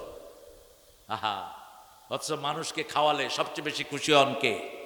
কিছু সাহাবী এসে রাসূল সাল্লাল্লাহু আলাইহি সাল্লামকে জিজ্ঞেস করলেন, ইয়া রাসূলুল্লাহ, আমরা শর্টলি জান্নাতে যেতে চাই। রাসূল বললেন ইফশাউস সালাম, সালাম দিবা। কি দিবা? সালাম দিবা। আতিআমুত তুআম, মানুষকে খাওয়াবা। নিজে খাবা কম, মানুষকে খাওয়াবা বেশি। আজকে এই সুমন চৌধুরীর বাড়িতে গণ খাওয়া হইতেছে, আপনারা যাবেন। এই নদীর 11 কেজি পাঙ্গাস কিনেছে একটা, শেষ হয়ে গেছে বোধহয়, কিন্তু মানুষ আলহামদুলিল্লাহ তৃপ্তি ভরে মানুষ খাচ্ছে। গ্রামের মানুষকেও খাওয়ায়। আল্লাহ তার হায়াতকে দারাজ করে দিন। আপনি মানুষকে খাওয়াবেন, নিজে খাবেন কম, খাওয়াবেন বেশি। ওই দাদাদের মতো হয়েন না, দাদা আজকে তো খেলেন না, আরেকদিন কিন্তু ছাড়বো না। দাদা খেয়ে এসেছেন না, যে খাবেন। কি মেহমানদারি! কয়ে খেয়ে আসছেন না, যে খাবেন, মানে আমার ঘরে কোনো খাওয়া নাই। আচ্ছা, নবীদের অভ্যাস, রাসূলের ঘরে কাফের ঢুকেছে, 7টা ছাগলের দুধ দিয়েছে। কয় ছাগল? 7 ছাগলের দুধ খেয়ে কাফের পড়ছে লা ইলাহা লা ইলাহা ইল্লাল্লাহু মুহাম্মাদুর রাসূলুল্লাহ সাল্লাল্লাহু। আপনার পাশে বেনমাজি তাকিয়ে এনে খাওয়ান, খাওয়ায়া বলেন ভাই নামাজ আর ছেড়ে দিও না, 5 ওয়াক্ত নামাজ পড়বা। 1 ওয়াক্ত ছেড়ে দিলে ওই সময় যদি তুমি মারা যাও মুমিন হতে মরতে পারবা না। ঠিক না বা ঠিক? এশার নামাজ যারা পড়েন নাই, এই রাতে যদি মৃত্যু হয় ফেরাউন হামানের সাথে তোমার সাক্ষাৎ হবে, কোন নবীর সাথে সাক্ষাৎ হবে না। আর তুমি যদি এশার নামাজ জামাতে পড়ো আর ফজর জামাতে পড়ো, রাসূল সাল্লাল্লাহু আলাইহি সাল্লাম বললেন তুমি ঘুমিয়ে থাকবা, কিন্তু ফেরেশতারা লিখবে তুমি দাঁড়িয়ে দাঁড়িয়ে সারা রাত নামাজ পড়েছো। যে ফজরের নামাজ জামাতে পড়ে, এশার নামাজ জামাতে পড়ে, সারা রাত তার নামাজের ভিতরে শামিল হয়ে যায়। নামাজ কায়েম করতে হবে। আপনার ছেলে নামাজ পড়বে, মেয়ে নামাজ পড়বে, আপনার পরিবার নামাজ পড়বে, সবাইকে নিয়ে আপনি নামাজ কায়েম করবেন। ও আতাজ যাকাত, যাকাত আদায় করবেন। আমার ইসলাম বলেছে 5 ভাবে যাকাত আদায় করো। 5, 10, 20, 25, 30। কয়টা বললাম? 5। 5 কি? এখানে খনিজ পদার্থ পাওয়া গেল, যেমন উত্তরবঙ্গে কয়লার খনি পাওয়া গেল। রাসূল সাল্লাল্লাহু আলাইহি সাল্লাম বললেন যেখানে কোনো খনি পাওয়া যায় ওটার আশেপাশের লোককে খনির 5 ভাগের 1 ভাগ গরিবকে দিতে হবে। কিন্তু আমাদের দেশে দিছে? কথা বলেন, দিছে? দেয়নি। সৌদি আরবে আছে। 2 নাম্বার, আপনি নিজে পানি দিয়ে ধান চাষ করেছেন, 10 মনে 1 মন গরিবের কাছে দিতে হবে। কাকে দিতে হবে? গরিবের ফান্ডে দিতে হবে। আর আপনি ধান লাগিয়েছেন, পানির ব্যবস্থা আপনি করেন নাই, আল্লাহর বৃষ্টির কারণে আপনার ফসল হয়েছে, 20 মনে 1 মন কাকে দিবেন? কাকে দিবেন? আল্লাহকে দিবেন, গরিবরে দিবেন। কাকে দিবেন? গরিবের মধ্যে প্রথম হলো আপনার ভাই, প্রথম হলো আপনার বোন, নিজের নিকটাত্মীয়। আতাল মাল আলা হুব্বিহি যাবিল কুরবা ওয়াল ইয়াতামা ওয়াল মাসাকিন, আল্লাহ লিস্ট করে দিয়েছেন। নিজের ভাইয়ের সাথে কথা বলে না, নিজের চাচাকে দাওয়াত দেয় না, বাইরের লোকদেরকে ঘরে এনে খাওয়ায়, তোর উপরে আল্লাহ লানত, তুই জান্নাতে যেতে পারবি না। কাতে রহম যারা, যারা নিজের নিকটাত্মীয়র সম্পর্ক ছিন্ন করে, এরা বেহেশতে যেতে পারবে না। আপনার নিকটাত্মীয়কে আগে দিবেন। মা বাপকে যাকাত দেয়া যায় না, কিন্তু আপন ভাইকে কথা কন না কেন? আপনি গোপনে ভাইয়ের হাতে টাকা গুঁজে দিয়েন, আবার কেন না ভাই ধর তোর জাকাত দিলাম, ভাই কেবল তোর জাকাত তুই খা। কারণ ভাইয়ের সম্মান আছে না নাই? এই সম্মানের দিকে খেয়াল রাখতে হবে। ইসলাম যে কত সুন্দর, কার জাকাত কার কাছে যাবে এটার কোনো পাত্তাও থাকবে না, ঠিক না ঠিক? কিন্তু গাইবান্ধার এক পাঠা কয়েক বছর আগে বলছে জাকাতের শাড়ি দিব, তোমরা লাইন ধরো। লাইন ধরায়া 4-5 জনকে মেরে ফেলছে লাইনের চাপায় পড়ে। আমিও টেলিভিশন থেকে বলছিলাম ওই পাঠাকে ধরে আনো, ধরে এনে তাকে ফাঁসি দিয়ে দাও। জাকাতের লুঙ্গি শাড়ি পাইলি কোথায় তুই? জাকাত হলো তুখাযু মিনাল আগনিয়া তারুদ্দু ইলাল ফুকারা, ধনীর ঘাড় মটকায় নাও, গরিবকে দাও। কোন ধনীর পয়সা কোন গরিবের কাছে যাবে কোনো চিহ্ন থাকবে না, ঠিক না বা ঠিক? চিহ্ন থাকলেই তো সে খোটা দিবে কয়দিন পরে। এরপরে যদি আপনার 20টা ছাগল 25টা ছাগল থাকে, ওই ছাগলগুলোকে আপনি খাওয়া কিনে দেন না, সকালবেলায় ছেড়ে দেন, সারাদিন বাইরে খেয়ে সে ঘরে ঢুকে। এই 25টা ছাগলের একটা ছাগল 1 বছর পরে কাকে দিতে হবে? গরিবকে দিতে হবে, গরিব মানুষকে দিতে হবে। এরপরে 30টা গরু, 30টা গরু যদি আপনার থাকে, আপনি খাওয়ান, আপনি তাকে খাওয়ান না, গরুর খাওয়া কিনতে হয় না, বাইরে খেয়ে এসে ঘরে ঘুমায়, তাহলে একটা গরু তাকে দিতে হবে গরিবদেরকে, আবার একটা উট তাদেরকে দিতে হবে। এইভাবে ইসলাম বলেছে ওয়াতাল মাল আলা হুব্বিহি যাবিল কুরবা, গরিবকে তুমি যাকাত দিবা। আর এটা কারা দিবে? সেটাও সূরা হজের 41 নম্বর আয়াতে আল্লাহ বলছেন আল্লাযীনা ইম্মাক্কান্নাহুম ফিল আরদি আকামুস সালাত ওয়া আতাউয যাকাত ওয়া আমারু বিল মা'রুফ ওয়া নাহাউ আনিল মুনকার ওয়ালিল্লাহি আকিবাতুল উমুর। যদি আমি কাউকে দায়িত্ব দেই, ক্ষমতায় যদি কাউকে বসায়, রাষ্ট্রীয় ক্ষমতায় কাউকে দায়িত্ব যখন দেই, প্রথম কাজ হলো নামাজ কায়েম করবে। কি কায়েম করবে? তার কি নামাজি না বেনামাজি? বলেন, বলো। 5 ওয়াক্ত নামাজি। আমি শুনলাম কার কাছে, তারেকের হাওয়া ভবনে একটা ছেলে তার নামাজের ইমামতি করত। সেই ছেলেটা আমাকে বলছে যে তারেক স্যার যখন অফিসে আসে, জোহর আসর মাগরিব কখনো কখনো এসেও আমরা একসাথে পড়ি। নামাজি মানুষ, বাপের কিছু চিহ্ন ছেলে পায় কিনা? কথা কন না কেন? আল্লাহ তাকে ইসলামের শ্রেষ্ঠ সৈনিক হিসাবে কবুল করুন। আমরা নামাজ ছাড়বো না। আপনি আপনার বাচ্চাদেরকে নিয়ে নামাজে যাবেন, আপনার বাচ্চাদেরকে ভালো করে দিবেন কে? আমরা তো ছোট বাচ্চা দেখলে কুদে আসে আমাদের অনেক মুরব্বীরা। ছোট বাচ্চা বাপের সাথে মসজিদে গেছে, বাচ্চা মনে করে আল্লাহ আমাকে বাঁচা, জীবনে আর মসজিদে যাব না। রাসূল বলছেন আমি আসরের নামাজ পড়াচ্ছি, ঘর থেকে হোসাইন ছুটে গিয়ে আমার মাথায় বসে গেছে, আমি সেজদা লম্বা করে দিলাম, অনেক লম্বা হয়ে গেল সেজদা। নামাজ শেষ করার পরে লোকেরা জিজ্ঞেস করলো, ইয়া রাসূলুল্লাহ এত লম্বা সেজদা তো আসরে দেন না, অসুস্থ হলেন নাকি, ওহী আসলো নাকি? রাসূল সাল্লাল্লাহু আলাইহি ওয়াসাল্লাম বলেন আমার মাথায় নাতি বসা ছিল, তাকে কষ্ট দিতে চাই না, আমি সেজদা লম্বা করে দিয়েছি। আমরা হলে এরকম টান দিতাম, টান দিয়ে হের মারে লইতাম একটু, এই দেখোস না আমি নামাজ পড়তেছি, তোর পোলা আমার ঘাড়ে কেন? রাসূলের ঘাড়ে কে বসা? কে বসা? আরেকদিন রাসূল জুমার বর্ণনা দিচ্ছেন, ঘর থেকে ছুটে আসছে, বাচ্চাদেরকে তো কন্ট্রোল করা যায় না। যেমন আজকে দুপুরে খাওয়ার সময় ওই যে আমার সাথে আসছে আজমি, ওর ছেলে মেঘদাদ, হায় রে চঞ্চল, এটা ধরতেছে ওটা ধরতেছে এটা ধরতেছে। যারা চঞ্চল বেশি এদের ব্রেনও বেশি। আপনি একে ডাক দিবেন না, একে কড়াকড়ি করবেন না, এর ব্রেনটাকে কাজে লাগিয়ে দেন। হোসাইন রাদিয়াল্লাহু আনহু এসে রাসূলের কোলে বসে পড়লেন। রাসূল সাল্লাল্লাহু আলাইহি ওয়াসাল্লাম একটু রাগ করলেন না, হোসাইনের এই জায়গায় চুমু দিতেন, রাহমাতাল লিল, এই গলাতে গন্ডদেশে। হোসাইন থেকে হাসান থেকে ঘ্রাণ নিতেন, আর বলতেন হাসান হুসাইন রাইহানাতুল জান্নাহ, দুইজন হলো জান্নাতের খুশবু। সুবহানাল্লাহ, জান্নাতের খুশবু। আর ইয়াজিদ বদমাশ, এই শয়তান একজনকে জবাই করেছে, আরেকজনকে বিষ খাওয়ায় দুনিয়া থেকে বিদায় করেছে। এখন এই ইয়াজিদের নামে অনেকে ছাপাই গাও। যারা রাজতন্ত্র পছন্দ করো তারাই ইয়াজিদের ছাপাই গাও, অন্য কেউ গাইবে না। ইয়াজিদের শাসন আমলে হুসাইনকে জবাই করা হয়েছে, ঠিক না ঠিক? কোনো বিচার সে করে নেই। আর হাসানকে খাওয়ার সাথে বিষ মিশায়া দুনিয়া থেকে বিদায় করেছে। অথচ দুইজনই জান্নাতের যুবক। রাসূল সাল্লাল্লাহু আলাইহি ওয়াসাল্লাম যখন নামাজ পড়তেন শিশুদেরকে পাশে রাখতেন, বিশেষ করে ঘরে যখন পড়তেন হাসান হুসাইন দুই পাশে থাকতেন, ঘাড়ে উঠতেন, কোলে উঠতেন, তাদেরকে নিয়েই নামাজ আদায় করতেন। রাহমাতাল লিল আলামিন আল্লাযীনা মাক্কান্নাহুম আকামুস সালাত। প্রথম নামাজ কায়েম করবেন। আমরা বললাম নামাজ কায়েম করলে কি লাভ? আল্লাহ রাব্বুল আলামিন সূরা আনকাবুতে উত্তর দিচ্ছেন,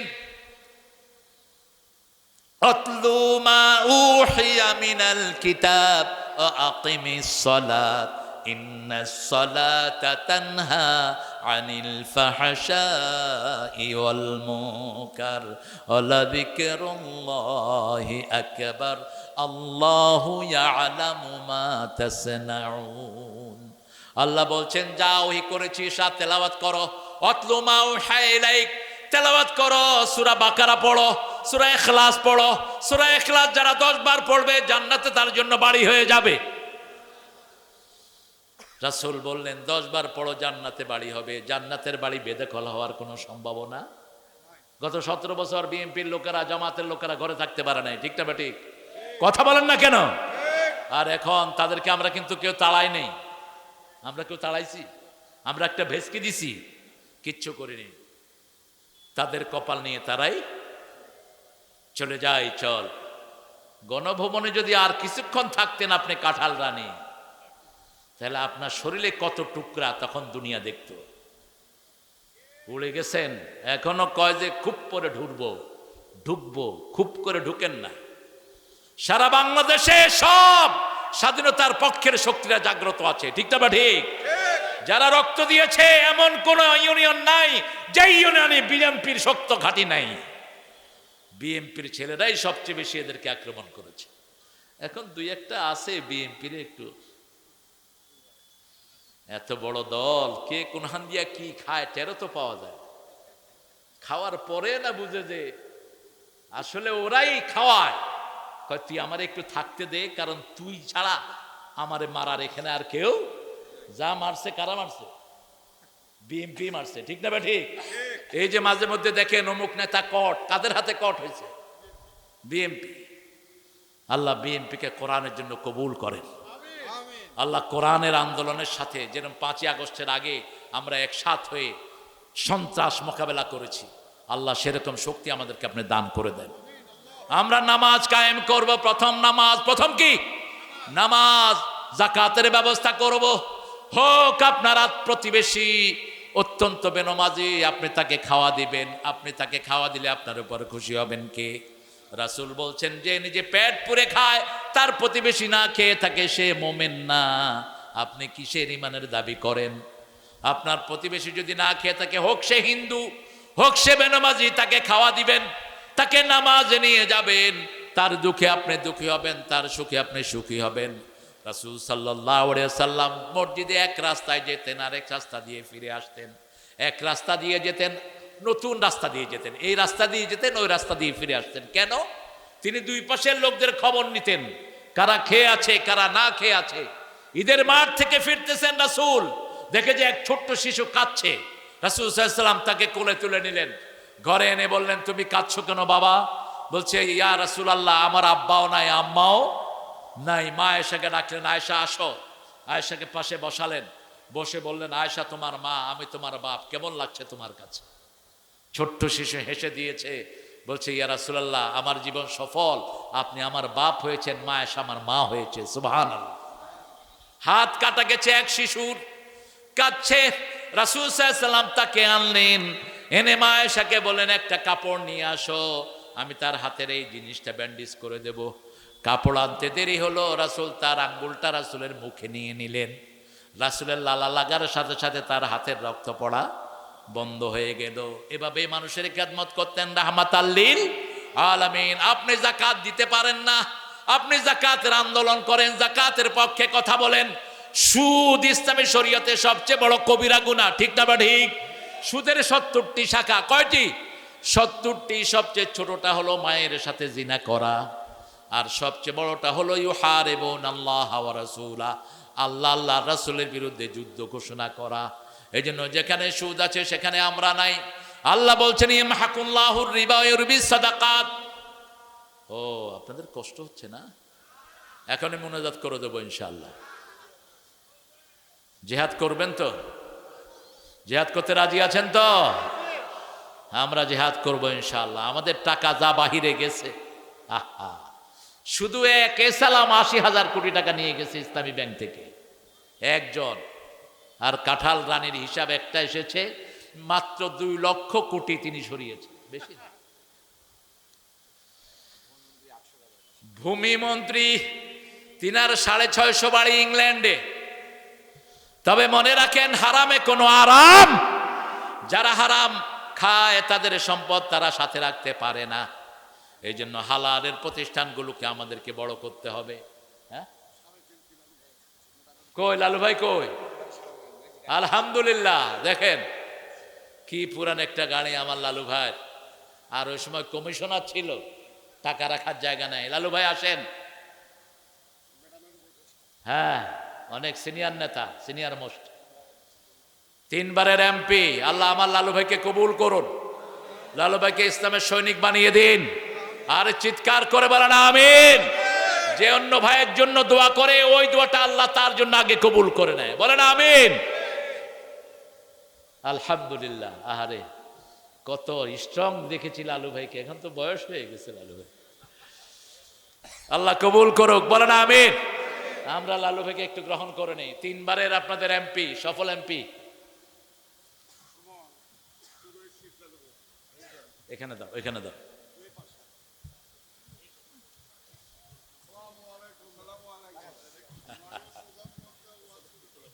আসসালামু আলাইকুম।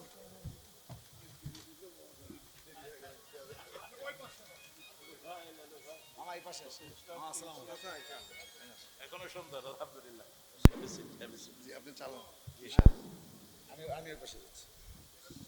আলহামদুলিল্লাহ। আপনারা খুশি না বেজার? এইভাবেই আমরা চাই, আমরা ইসলামের জন্য সব এক হব, ঠিক না বা ঠিক? আল্লাহ লালু ভাইয়ের হায়াতকে দারাজ করে দিক। কত কষ্ট করে, কত দূর থেকে এসেছে আল্লাহ ভালো জানে।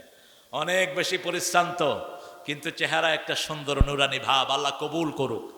আরো জোরে বলি আমিন। আকামুস সালাত ওয়া আতাউজ যাকাত আমারু বিল মারুফ ওয়া নাহাউ আনিল মুনকার। একাধিকবার তারেক লন্ডন থেকে ঘোষণা করেছে, যারা চাঁদাবাজি করে এরা আমার দলের লোক নয়, এদের শাস্তি হওয়া উচিত, ঠিক না বা ঠিক? সেই আদর্শে যেন আমরা থাকতে পারি। আমরা কোনো গরিব মানুষকে কিছুই করব না, তবে হ্যাঁ, আমাদের টাকাগুলো যারা অন্যায়ভাবে নিয়েছে, আমরা যেন সেগুলো তাদের থেকে নিয়ে গরিবকে বিতরণ করতে পারি। আল্লাহ তৌফিক দান করুক। আরো জোরে বলেন আমিন। আমারু বিল মারুফ, সৎ কাজের আদেশ দিবেন, অসৎ কাজ থেকে নিষেধ করবেন। ওয়ালিল্লাহি আকিবাতুল উমুর। সব পরিণাম কার উপর নির্ভর করে? আল্লাহর উপর নির্ভর করে। আল্লাহ যার শেষ ভালো, তার সবই ভালো। ইন্নামাল আমালু বিল খাওয়াতিম। সেজন্য আল্লাহ রাব্বুল আলামিন বলছেন, ওয়াতাল মাল আলা হুব্বিহি যাবিল কুরবা ওয়াল ইয়াতামা ওয়াল মাসাকিন। তার আগে বললেন, ওয়ালাকিন্নাল বিররা মান আমানা বিল্লাহি ওয়াল ইয়াউমিল আখির ওয়া কামাস সালাত ওয়া আতাজ যাকাত।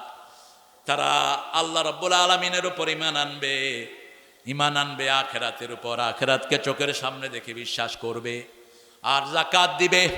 আর যাকাতের সিস্টেমটা চালু করবে। যাকাতের সিস্টেম যদি বাংলাদেশে চালু হতো, একজন দরিদ্র লোক খুঁজে পাওয়া যেত না, ঠিক না বে ঠিক? যে স্কিমটা নেওয়া হয়েছে, আমি দেখেছি 31টা পয়েন্ট ঘোষণা করেছে এরা তারেকের পক্ষ থেকে। কয়টা? 31 দফা। সেখানে একটা দফা তারা রেখেছে, যাদের ইনকামে তাদের মাস চলে না, তাদের কাছে সাহায্য সরকারের পক্ষ থেকে পৌঁছে দেওয়া হবে। আল্লাহ কবুল করুক। জোরে বলেন না আমিন। আরে ভাই, আপনি যদি দোয়া করেন, দোয়া হলো ইবাদত। দোয়াটা কি? ইবাদত। এজন্য রাতের বেলায় রাসূল সাল্লাল্লাহু আলাইহি ওয়াসাল্লাম বলছেন সূরা বাকারার 285 নম্বর আয়াত, 86 যারা পড়ে সারা রাত ফেরেশতারা তার জন্য নেক লিখতে থাকে। কাফাতা, তার জন্য যথেষ্ট হয়ে যায়। কি আছে এই আয়াতে? 285 নম্বর আয়াতের ভিতরে আল্লাহ বলছেন, আমানার রাসূলু বিমা উনজিলা ইলাইহি মির রাব্বিহি ওয়াল মুমিনুন কুল্লুন আমানা বিল্লাহি ওয়াল ইয়াউমিল আখির ওয়া আকামাস সালাত কুল্লুন আমানা বিল্লাহি ওয়াল ইয়াউমিল আখির কুল্লুন আমানা বিল্লাহি ওয়া মালাইকাতিহি ওয়া কুতুবিহি ওয়া রুসুলিহি লা নুফাররিকু বাইনা আহাদিম মির রুসুলিহি ওয়া ক্বালু সামি'না ওয়া আতা'না গুফরানাকা রাব্বানা ওয়া ইলাইকাল মাসির। বলেন আমিন। আমরা বলি সামি'না, আমরা শুনলাম। আমরা কি করলাম?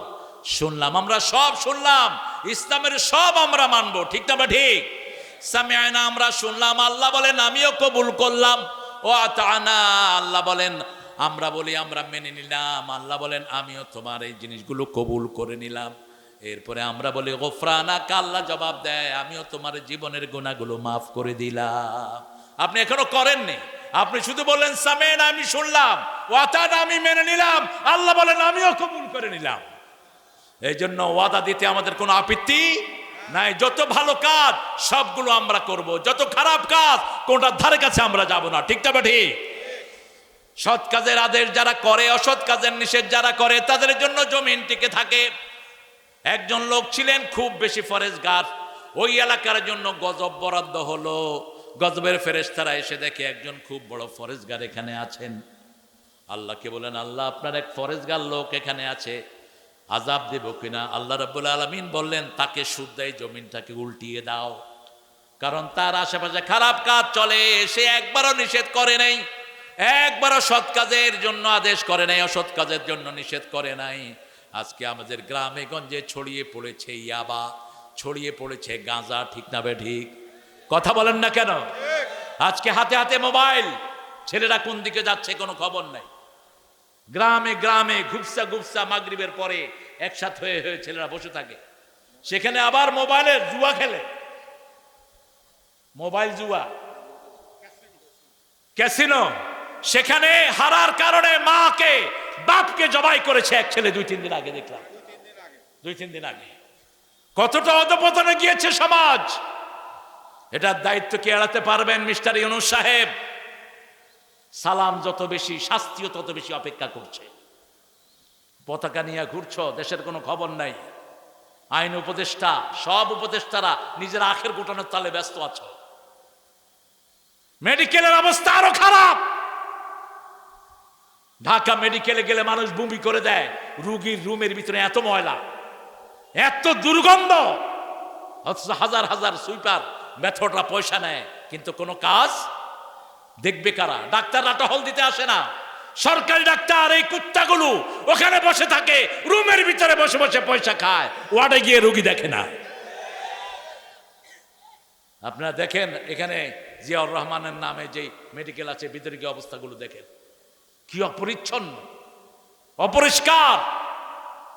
ডাক্তাররা টহল দিতে আসে না, বসে বসে পয়সা খায়। এই পয়সা তোর হালাল হবে? তুই কুত্তার ঘু খাস, তুই মরা লাশ খাস। ডিউটি হলো বগুড়ায়, ঢাকায় বসে থাকে আর অফিসে পয়সা দিয়া দিয়া নিজের চাকরির টিকে রাখে। এরকম লোক আছে না নাই? ভূমিতে গেলে সবচেয়ে বেশি, ভূমি অফিস মানে হলো টাকা খাওয়ার অফিস। আর থানায় গেলে কোনো ফাইল লড়ে না ঘুষ ছাড়া। আর কত চাই পুলিশ ভাইয়েরা? একটা কনস্টেবলের বেতন এখন 25,000। রেশনের চাইল আছে না নাই? কথা কন না কেন? ডাল, তেল, এগুলো আবার বেঁচে ফেলে তারা। রাজারবাগ পুলিশ ফাঁড়ির উল্টা দিকে একটা ছোট্ট মার্কেট আছে, সেখানে এই পুলিশের এগুলি বিক্রি হয়। কারণ এত রেশন তো লাগে না। এখন শুধু হা করবি আর খাওয়ায় দেবো, তারপরে ঘুষ কেন? তাকিয়ে দেখ, তোদের যে বড় পান্ডা অফিসার গুলো বেশি ঘুষ খেয়েছে, একটাও এখন দেশে নাই, সব ভাগছে। হারিন্না কোথায়? হারিন্না কোথায়? বেনজির কোথায়? কোন হারাম দিয়ে পেট ভরবি না। হারাম আছে যেখানে আরাম নাই, হালাল আছে যেখানে আরাম আছে সেখানে। রিক্সাওয়ালা সারাদিন রিক্সা টানার পরে বাড়িতে যখন ফিরে কি সুন্দর গান গেয়ে গেয়ে বাড়ি ফিরে, শোনো শোনো মুসলমান করি আমি নিবেদন, এ দুনিয়া পানা হবে জেনে জানো না। কি সুন্দর সুন্দর গজল গায়। আর যেগুলো অফিসে বসে বসে ঘুষ খায়, সালাম দিবেন মুখে উত্তর নাই, শান্তি নাই, মনে হয় তারে জুতা দিয়া দুইটা বাড়ি মারি গালের ভিতরে। 5,000 টাকা বেতনে ইমামরা চাকরি করে, কি সুন্দর ড্রেস, সাদা ড্রেস, 5,000 10,000, মুখে সবসময় হাসি আছে না নাই? হাসি আছে, হালালের বরকতি এখানে। আপনাদের বগুড়ার এক ইমাম আমার সাথে দেখা করতে গেলে বললাম, বাবাজি আপনি কি করেন? বলছে, বাবা ইমামতি করি। বেতন কত? বললেন যে আরো 10-20 বছর আগের কথা। বলছে, বেতন বাবা 5,000, তবে 8 মাস বাকি। বললাম, বাবাজি আপনি চলেন কেমনে? কয় আল্লাহ চালায়। কিভাবে চলেন? বলছে, আমার মসজিদ থেকে প্রতি বছর আমাকে 5 মণ চাউল তারা ধান দেয় আমাকে। এই 5 মণ ধানের যে চাউলটা হয় ওটা দিয়ে আমি, আমার বউ আর আমার 3টা সন্তান আমাদের চলে যায়। পুকুরে একটু মাছ হয় আর খেতে একটু ফসল হয়। আর মসজিদের টাকাটা যখন দেয় এটা দিয়ে বাচ্চাদের কাপড় চোপড় থেকে শুরু করে দোকানে যা বাকি পড়ে ওটা দিয়ে দেয়। আল্লাহ সুন্দর চালাচ্ছে। সুবহানাল্লাহ কইবেন না? চালানোর মালিক কে? আল্লাহ। সে আল্লাহ রাব্বুল আলামিন বলছেন, যদি তোমরা আল্লাহর কাছে পুণ্য চাও, নেক চাও, তাহলে ঈমান আনবা, আখিরাতকে চোখের সামনে রাখবা, যাকাত আদায় করবা, নামাজ কায়েম করবা। নামাজ কায়েমের জন্য যদি জীবনও যায়, জীবন দিতে রাজি, কিন্তু নামাজ ছাড়তে রাজি নয়। কি করে ঘুমিয়ে থাকো ফজর করে কাজা, এমনও তো হতে পারে জোহরে জানাজা। ঠিক না বেঠিক? কোনো নিশ্চয়তা আছে আপনি যে এই রাত থাকবেন? কোনো নিশ্চয়তা নাই। অতএব আজকে রাতে ঘুমানোর আগে 2 রাকাত নামাজ। কয় রাকাত? 2 রাকাত নামাজ। রাসূল বলতেন, তুমি 4টা কাজ করবা। সালাম দিবা, যাকে চিনো যাকে চিনো না সালাম দিবা। কি দিবা? আগে সালাম দিবা। আতিআমুত তুআম, মানুষকে খাওয়াবা। সাল্লু ফিল লাইলি ওয়ান নাস নিয়াম, মানুষ যখন ঘুমিয়ে থাকে। কোথায় যাও? আরে এখন কি ঢাকা যাও? আরে এই যে চিনেন তো সুমনের, আমাদের সুমনের ভগ্নিপতি, আমার সে আপা হার্ট অ্যাটাক করে মারা গেছেন। আপার সন্তানটার নাম হলো সাজ্জাদ। সাজ্জাদের আব্বা এই যে 50,000 টাকা প্রতিষ্ঠানকে দিয়েছেন। আল্লাহ কবুল করুক। আল্লাহ যেন ওনার স্ত্রীকে শহীদ হিসেবে কবুল করে, বলেন আমিন। কারণ হার্ট অ্যাটাকে যারা মারা যায় রাসূল বলছেন এরা শহীদ হয়ে যায়। আল্লাহ সাজ্জাদ এবং ওনার ছেলে আছে আবেদ, দুইটাকে আল্লাহ কবুল করুক। উনি ঢাকা যাবেন, আপনারা দোয়া করবেন যাতে সহি সালামতে যেতে পারে। আলহামদুলিল্লাহ, আলহামদুলিল্লাহ বলি। আপনাদের প্রোগ্রাম তো আমাদের চেয়ে বেশি। আসসালামু আলাইকুম। আলহামদুলিল্লাহ। আমরা দুনিয়াতে থাকবো না কেউ, আমাদেরকে চলেই যেতে হবে। মৃত্যুর পরেই প্রথম হিসাব কিসের জানেন তো? এটা তো জানলে পড়েন না কেন বলেন? আজকে থেকে ছাড়বো না। এক অন্ধ সাহাবী রাসূলকে বললেন, ইয়া রাসূলুল্লাহ আমার বাসা অনেক দূরে, আমি যদি ফজরে না আসি হবে তো? রাসূল বললেন, প্রথম হবে। এরপরে ডেকে বললেন, আতাসমাউল আযান, তুমি কি আযান শুনো? বলছে, হ্যাঁ শুনি। বলছে, তাহলে মসজিদে আসতেই হবে। বলছি, ইয়া রাসূলুল্লাহ আমার ঘরটা সামনে আনি। উনি কি ছিলেন? কি ছিলেন? অন্ধ ছিলেন। রাসূল বললেন, না, যত দূর থেকে হেঁটে আসবা তত বেশি সওয়াব দান করবেন কে? অতএব সেখানেই রাখো। আমাদের বাংলাদেশে এমন কোনো জায়গা নাই যেখানে আজান শোনা যায় না। ঠিক না বেঠিক? রাসূল বলেছেন, আজান শোনার পরে যারা মসজিদে আসে না, আমার মন চায় ওদের ঘরগুলো আমি আগুন দিয়ে জ্বালিয়ে দেই। শুধু পারি না, শিশু এবং মহিলাদের কারণে। রাসূল সাল্লাল্লাহু আলাইহি ওয়াসাল্লাম রহমতের নবী, তিনাকে মেরেছে, তিনাকে মেরে সারা শরীর থেকে রক্ত প্রবাহিত করেছে, তাদের জন্য তিনি বদদুয়া দেন নেই। তায়েফের দিনগুলোর কথা স্মরণ হলেই তিনি কাঁদতেন। সেই রাসূল সাল্লাল্লাহু আলাইহি সাল্লামের কাছে যখন আযাবের ফেরেশতারা আসলো, তিনি হাত তুললে বললেন, হে আল্লাহ, অগফির হাযাল কওম ইন্নাহুম লা ইয়ালামুন। হে আল্লাহ, এদেরকে মাফ করে দেন, এরা জানে না আমি যে নবী। এরা কালেমা গ্রহণ করে নাই, কিন্তু এদের পরের জেনারেশন বলবে লা ইলাহা ইল্লাল্লাহ, লা ইলাহা ইল্লাল্লাহু মুহাম্মাদুর রাসূলুল্লাহ সাল্লাল্লাহু। 5 ওয়াক্ত নামাজ মসজিদে পড়বো। কোথায়?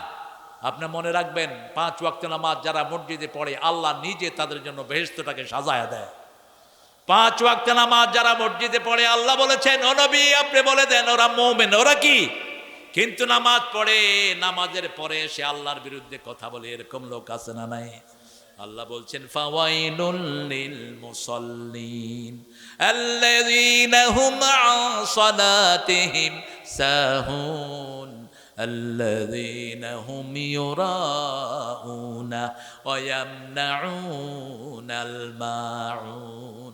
আল্লাহ বলছেন ওই মুসল্লিদের জন্য ওয়াইল দোজক, ওয়াইল দোজক জাহান্নামের এমন একটা বিষাক্ত জায়গা যেটা থেকে দৈনিক জাহান্নাম 400 বার আল্লাহর কাছে পানা চায়। জাহান্নামের একটা গর্তের নাম হলো ওয়াইল। যারা মিথ্যা কথা বলে তাদের জন্য ওয়াইল দোজক। ওয়াইলুল লিল মুকাজ্জিবিন ওয়াইলুল লিকুল্লি হুমাজাতিল লুমাজা। যারা মানুষের সামনে এবং আড়ালে আবঢালে মানুষের গীবত করে তাদের জন্য ওয়াইল। যারা নামাজ ঠিক মতো পড়ে না, জোহর পড়ে, আসর পড়ে না, আসর পড়ে, মাগরিব পড়ে না, আবার নামাজের ভিতরে কি পড়ে সমাজে এসে তার কোনো খবর রাখে না। নামাজের ভিতরে পড়ে এসে আশিরুহুন্না বিল মারুফ, বিবির সাথে সবচেয়ে ভালো ব্যবহার করবা, কিন্তু বাহিরে সেই বিবিকে মারে, এরকম বেয়াদব আছে না নাই? কেন বিবির গায়ে হাত তোলেন? কেন? মনে রাখবেন, বিবির জন্য এক চোখে থাকবে রহমত, আরেক চোখে ভালোবাসা। সূরা রোমের 21 নম্বর আয়াত, ওয়াজাআলা বাইনাকুম মুওয়াদ্দাতাম ওয়া রাহমা। বিবির মূল উদ্দেশ্য হলো লিতাসকুনু ইলাইহা, তোমরা ওখানে শান্তি পাবা, আরামদায়ক জায়গা পাবা। পরকীয়ায় যে সমস্ত মেয়েরা আসক্ত হয়ে যায় এদের দুনিয়াও শেষ, আখিরাতও। আপনার মেয়ে কোথায় প্রাইভেট পড়ে আপনার খবর রাখতে হবে, কাদের সাথে যায়। কোন ছেলে কোন মেয়ের সাথে 3-4টা মেয়ের সাথে লাইন করে একটা ছেলে, এই ছেলে লুচ্চা, এই ছেলের জন্য মিলবে আরেক জিনাকারিনী মেয়ে। সূরা নূরের প্রথম চ্যাপ্টারে আল্লাহ বলছেন আয-যানিয়াতুল জানি, জিনাকারের জন্য জিনাকারিনী আল্লাহ ব্যবস্থা করে দিবেন, খবিশের জন্য খবিশা মেয়ে ব্যবস্থা করবেন। খবরদার চরিত্রটাকে ভালো রাখেন। আপনার চরিত্র যদি ভালো হয় আপনার জন্য নেককার মানুষের ব্যবস্থা করে দিবেন কে? আল্লাহ রাব্বুল আলামিন। সেজন্য বলছেন সালাত মানুষকে সব রকমের অপকর্ম থেকে সরিয়ে রাখে। ইন্নাস সালাতা তানহা আনিল ফাহশাই ওয়াল মুনকার ওয়া লাযিকরুল্লাহি আকবার আল্লাহু ইয়ালামু মা তাসনাউন। আল্লাহ বলছেন আমার জিকির হলো সবচেয়ে বড়। কেন আল্লাহর জিকির করবেন না? আল্লাহ জিকির করলে দুনিয়াও সফল, আখিরাতও সফল। নামাজটা হলো জিকির। ওয়াযাকারা আসমা রাব্বিকা ফাসাল্লা, রবের জন্য তুমি নামাজ পড়ো, নামাজটা হলো জিকির। আবার কালেমা হলো জিকির, কোরআন তেলাওয়াত জিকির। আফদালুজ যিকরি তিলাওয়াতুল কোরআন। সেজন্য আমার আল্লাহ বলছেন যদি সওয়াব তোমরা পেতে চাও প্রথম আমি আল্লাহর উপর ঈমান আনো, তারপরে আখিরাতের প্রতি ঈমান আনো, নামাজ কায়েম করো, যাকাতের ব্যবস্থা তোমরা আদায় করো। আপনি ঘরের মালিক, আপনার ছেলেরা নামাজ পড়েছে কিনা প্রতিদিন আপনি খবর নেন, আপনি প্রাইভেটে গিয়েছে কিনা সেই খবর তো ঠিকই নেন। আপনার মায়ের আপনার বিবি আপনার মেয়ের খবর নিবি। আপনার ছেলেকে পবিত্রতা শিখান। আমাদের ছেলেরা এখন জানে না কখন ফরজ গোসল হয়, আমাদের মেয়েরা জানে না কিভাবে ফরজ গোসল থেকে পবিত্র হতে হয়। স্কুলগুলোতে সেই শিক্ষার কোনো বালাই নাই। সেটার জন্য এই কোরআনের প্রতিষ্ঠানগুলো করা হয়েছে।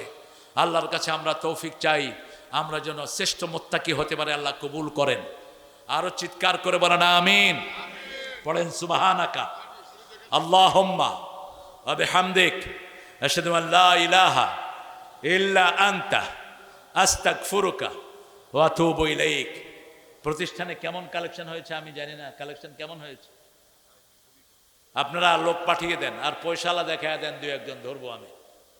এখানে সবচেয়ে বেশি পয়সালা কে বলেন তো? লালু ভাইয়ের পয়সা কেমন আছে? লালু ভাইরে আজকে দিয়ে দিবেন টাকা, কষ্ট করে আসছে যখন আজকে টাকা দিয়ে দিবেন। এই হুজুররা তোমরা উঠো কেন? ও মাঠে যাচ্ছ, যাও। আপনারা আপনাদের সাধ্য অনুযায়ী দান করবেন। এই প্রতিষ্ঠানের জন্য প্রায় 60-70 লক্ষ টাকা খরচ করে এই সুমন সুন্দর 2টি ঘর করে দিয়েছেন। এত সুন্দর ঘর অধিকাংশ হেফজোখানাতে নাই। সুন্দর করে যারা বাচ্চারা পড়তে পারে, মায়েরা আপনাদের দানের উপর ইসলাম টিকে আছে। 4টা কাজ যে মায়েরা করবে, জান্নাতের সবগুলো দুয়ার তাদের জন্য খোলা থাকবে। 5 ওয়াক্ত নামাজ, রমজানের রোজা, স্বামীর খেদমত আর নিজের ইজ্জতের হেফাজত। এই 4টা কাজ যে মায়েরা করবে, জান্নাতের 8টা দরজা নেওয়া দরকার। আমার দুল্লাভাইকে আরো দিবেন আপনারা। তোমার কি অবস্থা? দিছো মাশাআল্লাহ। আমার সাথ তো দিছেই, সবাই দিছে আলহামদুলিল্লাহ। আলহামদুলিল্লাহ স্টেজে মোটামুটি কাবার আমাদের ইনশাআল্লাহ। যারা এখানে পয়সাওয়ালা আছেন, আমি দাবি রেখে যাচ্ছি এই 2টা প্রতিষ্ঠানে আগামী বছর এসে যেন আমি দেখি ছাত্র সংখ্যা মিনিমাম 500 হয়েছে। 500 বাচ্চা যদি এখানে হয়, আপনি দেখবেন সারা গ্রামে কোরআন ছড়িয়ে পড়বে। ঠিক না বা ঠিক? 500 মেয়ে যদি বোরকা পরে গ্রামে হাঁটে, এমনিই তো গ্রামের পরিবেশ ভালো হয়ে যাবে। কোনো বখাটে ছেলে তাদেরকে ইফতিজিং করতে সুযোগ পাবে না। আমার সুজন ভাই মালয়েশিয়া থাকে, ওনার বাবা অসুস্থ। তিনি 10,000 টাকা প্রতিষ্ঠানকে দিয়েছেন। আল্লাহ ওনার এই দানকে কবুল করুক। আপনি মনে রাখবেন, দান খয়রাত সবচেয়ে বেশি বিপদ দূর করে দেয়। আপনার বাবা, আপনার মা, আপনার আত্মীয় স্বজন মৃত্যু সজ্জায় আপনি দান করবেন, দান করে যা নিয়ত করবেন আল্লাহ তাই কবুল করবেন। আরেকজন ভাই 1000 টাকা দিয়েছেন, আমি জানি আপনারা দিবেন। মিল্টন ভাই আসতেছেন, আপনাদেরকে আগাম সালাম দিচ্ছেন। তিনি অনেক কষ্ট করে ঢাকা থেকে রওনা হয়েছেন। আরো 2.5 ঘন্টা আগে আমি শুনেছি তিনি টাঙ্গাইল পার হয়ে যমুনা পার হয়ে গেছে। শরীর অসুস্থ। আমরা দোয়া করি আল্লাহ যেন কোরআনের জন্য, ইসলামের জন্য তার হায়াতটাকে দারাজ করে দেন। সারা জীবন তিনি ইসলামের পক্ষেই কাজ করেছেন। আল্লাহ তার রোগব্যাধি ভালো করে দেন। বলেন আমিন। তাকে আল্লাহ সুস্থ করে দেন। আরে ভাই আরো জোরে বলেন না আমিন। একটা মানুষের জন্য দোয়া করলে সেই দোয়া কবুল করেন কে? রাসূল বলছেন যে অন্যজনের জন্য দোয়া করে, আল্লাহ সেই দোয়া তার নিজের জন্য আগে কবুল করেন। হ্যাঁ,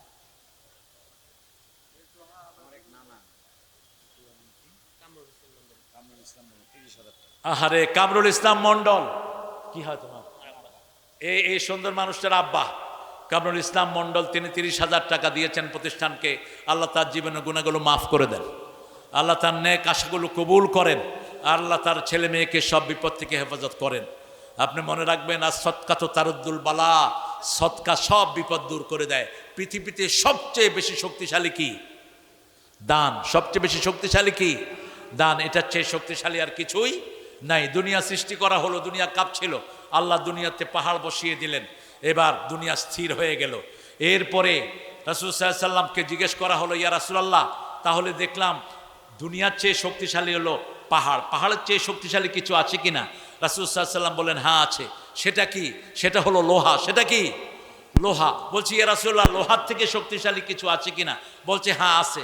সেটা কি? লোহার চেয়ে শক্তিশালী হলো আগুন। লোহার চেয়ে শক্তিশালী কি? আগুন। আগুনের চেয়ে শক্তিশালী কি? পানি। আগুনের চেয়ে শক্তিশালী কি? পানি। তার চেয়ে শক্তিশালী কি? বাতাস। তার চেয়ে শক্তিশালী মানুষ। তার চেয়ে শক্তিশালী হলো দান করা। এই দান করার সাথে সাথে তার গুনাহগুলো মাফ করে দেন কে? রাসূল সাল্লাল্লাহু আলাইহি সাল্লাম বলেছেন, যারা বেশি দান করবে এই দানগুলো কিয়ামতে নূরের বাতি হয়ে তাকে চারিদিক থেকে আলো দিয়ে ঘিরে দিবে। কে? মিল্টন আসছে? হ্যাঁ, মাশাআল্লাহ, আলহামদুলিল্লাহ। আলহামদুলিল্লাহ বলেন। نشهد أن لا إله إلا الله وحده لا شريك له ونشهد أن سيدنا إمامنا قدوتنا حبيبنا طبيبنا وطبيب أرواحنا محمد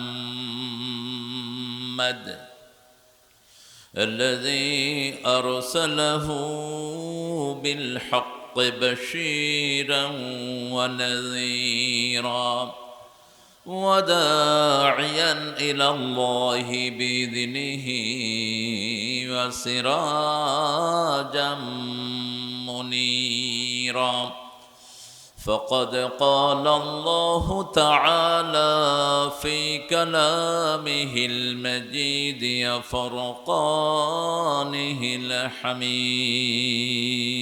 الحميد أعوذ بالله من الشيطان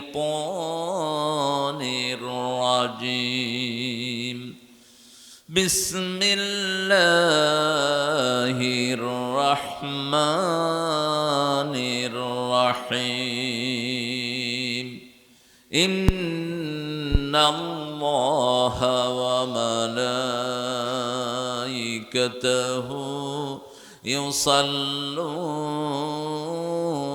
على النبي يا أيها الذين آمنوا صلوا عليه وسلموا تسليما اللهم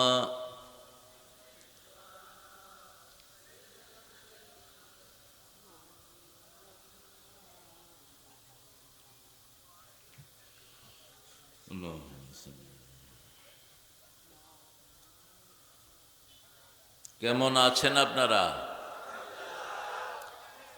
আওয়াজ শুনে তো মনে হলো না খুব ভালো আছেন আপনারা।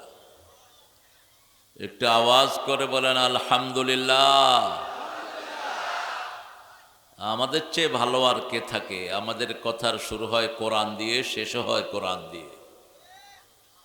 আমরা আল্লাহর কথা দিয়ে কথা বলি, পৃথিবীর আর কোনো জাতি সেটা করতে পারে না। শুকরিয়া যত বেশি আদায় করবেন, নেয়ামত তত বাড়িয়ে দিবেন কে? বগুড়া তো এমনি নেয়ামতের জায়গা।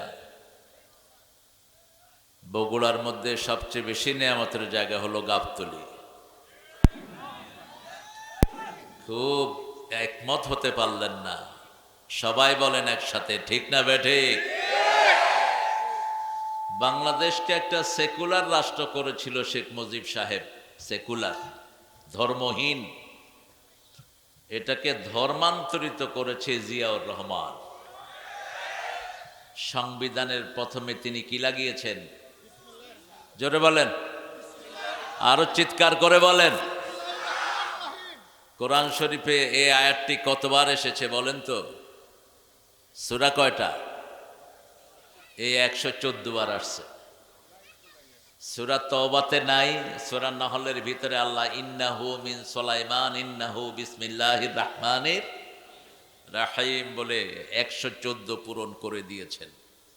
এই জন্য গাবতলীর লোকদের শুকরিয়া আদায় করতে হবে আরো বেশি। চিৎকার করে বলেন আলহামদুলিল্লাহ, বলেন আল্লাহু আকবার কবীরা, আলহামদুলিল্লাহ কাসীরা, সুবহানাল্লাহি বুকরাতাও ওয়া আসীলা, সুবহানাল্লাহি ওয়া বিহামদিহি আদাদা খালকিহি ওয়া রিদা নাফসিহি ওয়া জিনাতা আরশিহি ওয়া মিদাদা কালিমাতিহি লাকাল হামদ লাকাল হামদ বিল কোরআন, লাকাল হামদ বিল ইসলাম, লাকাল হামদ বিআসমাইক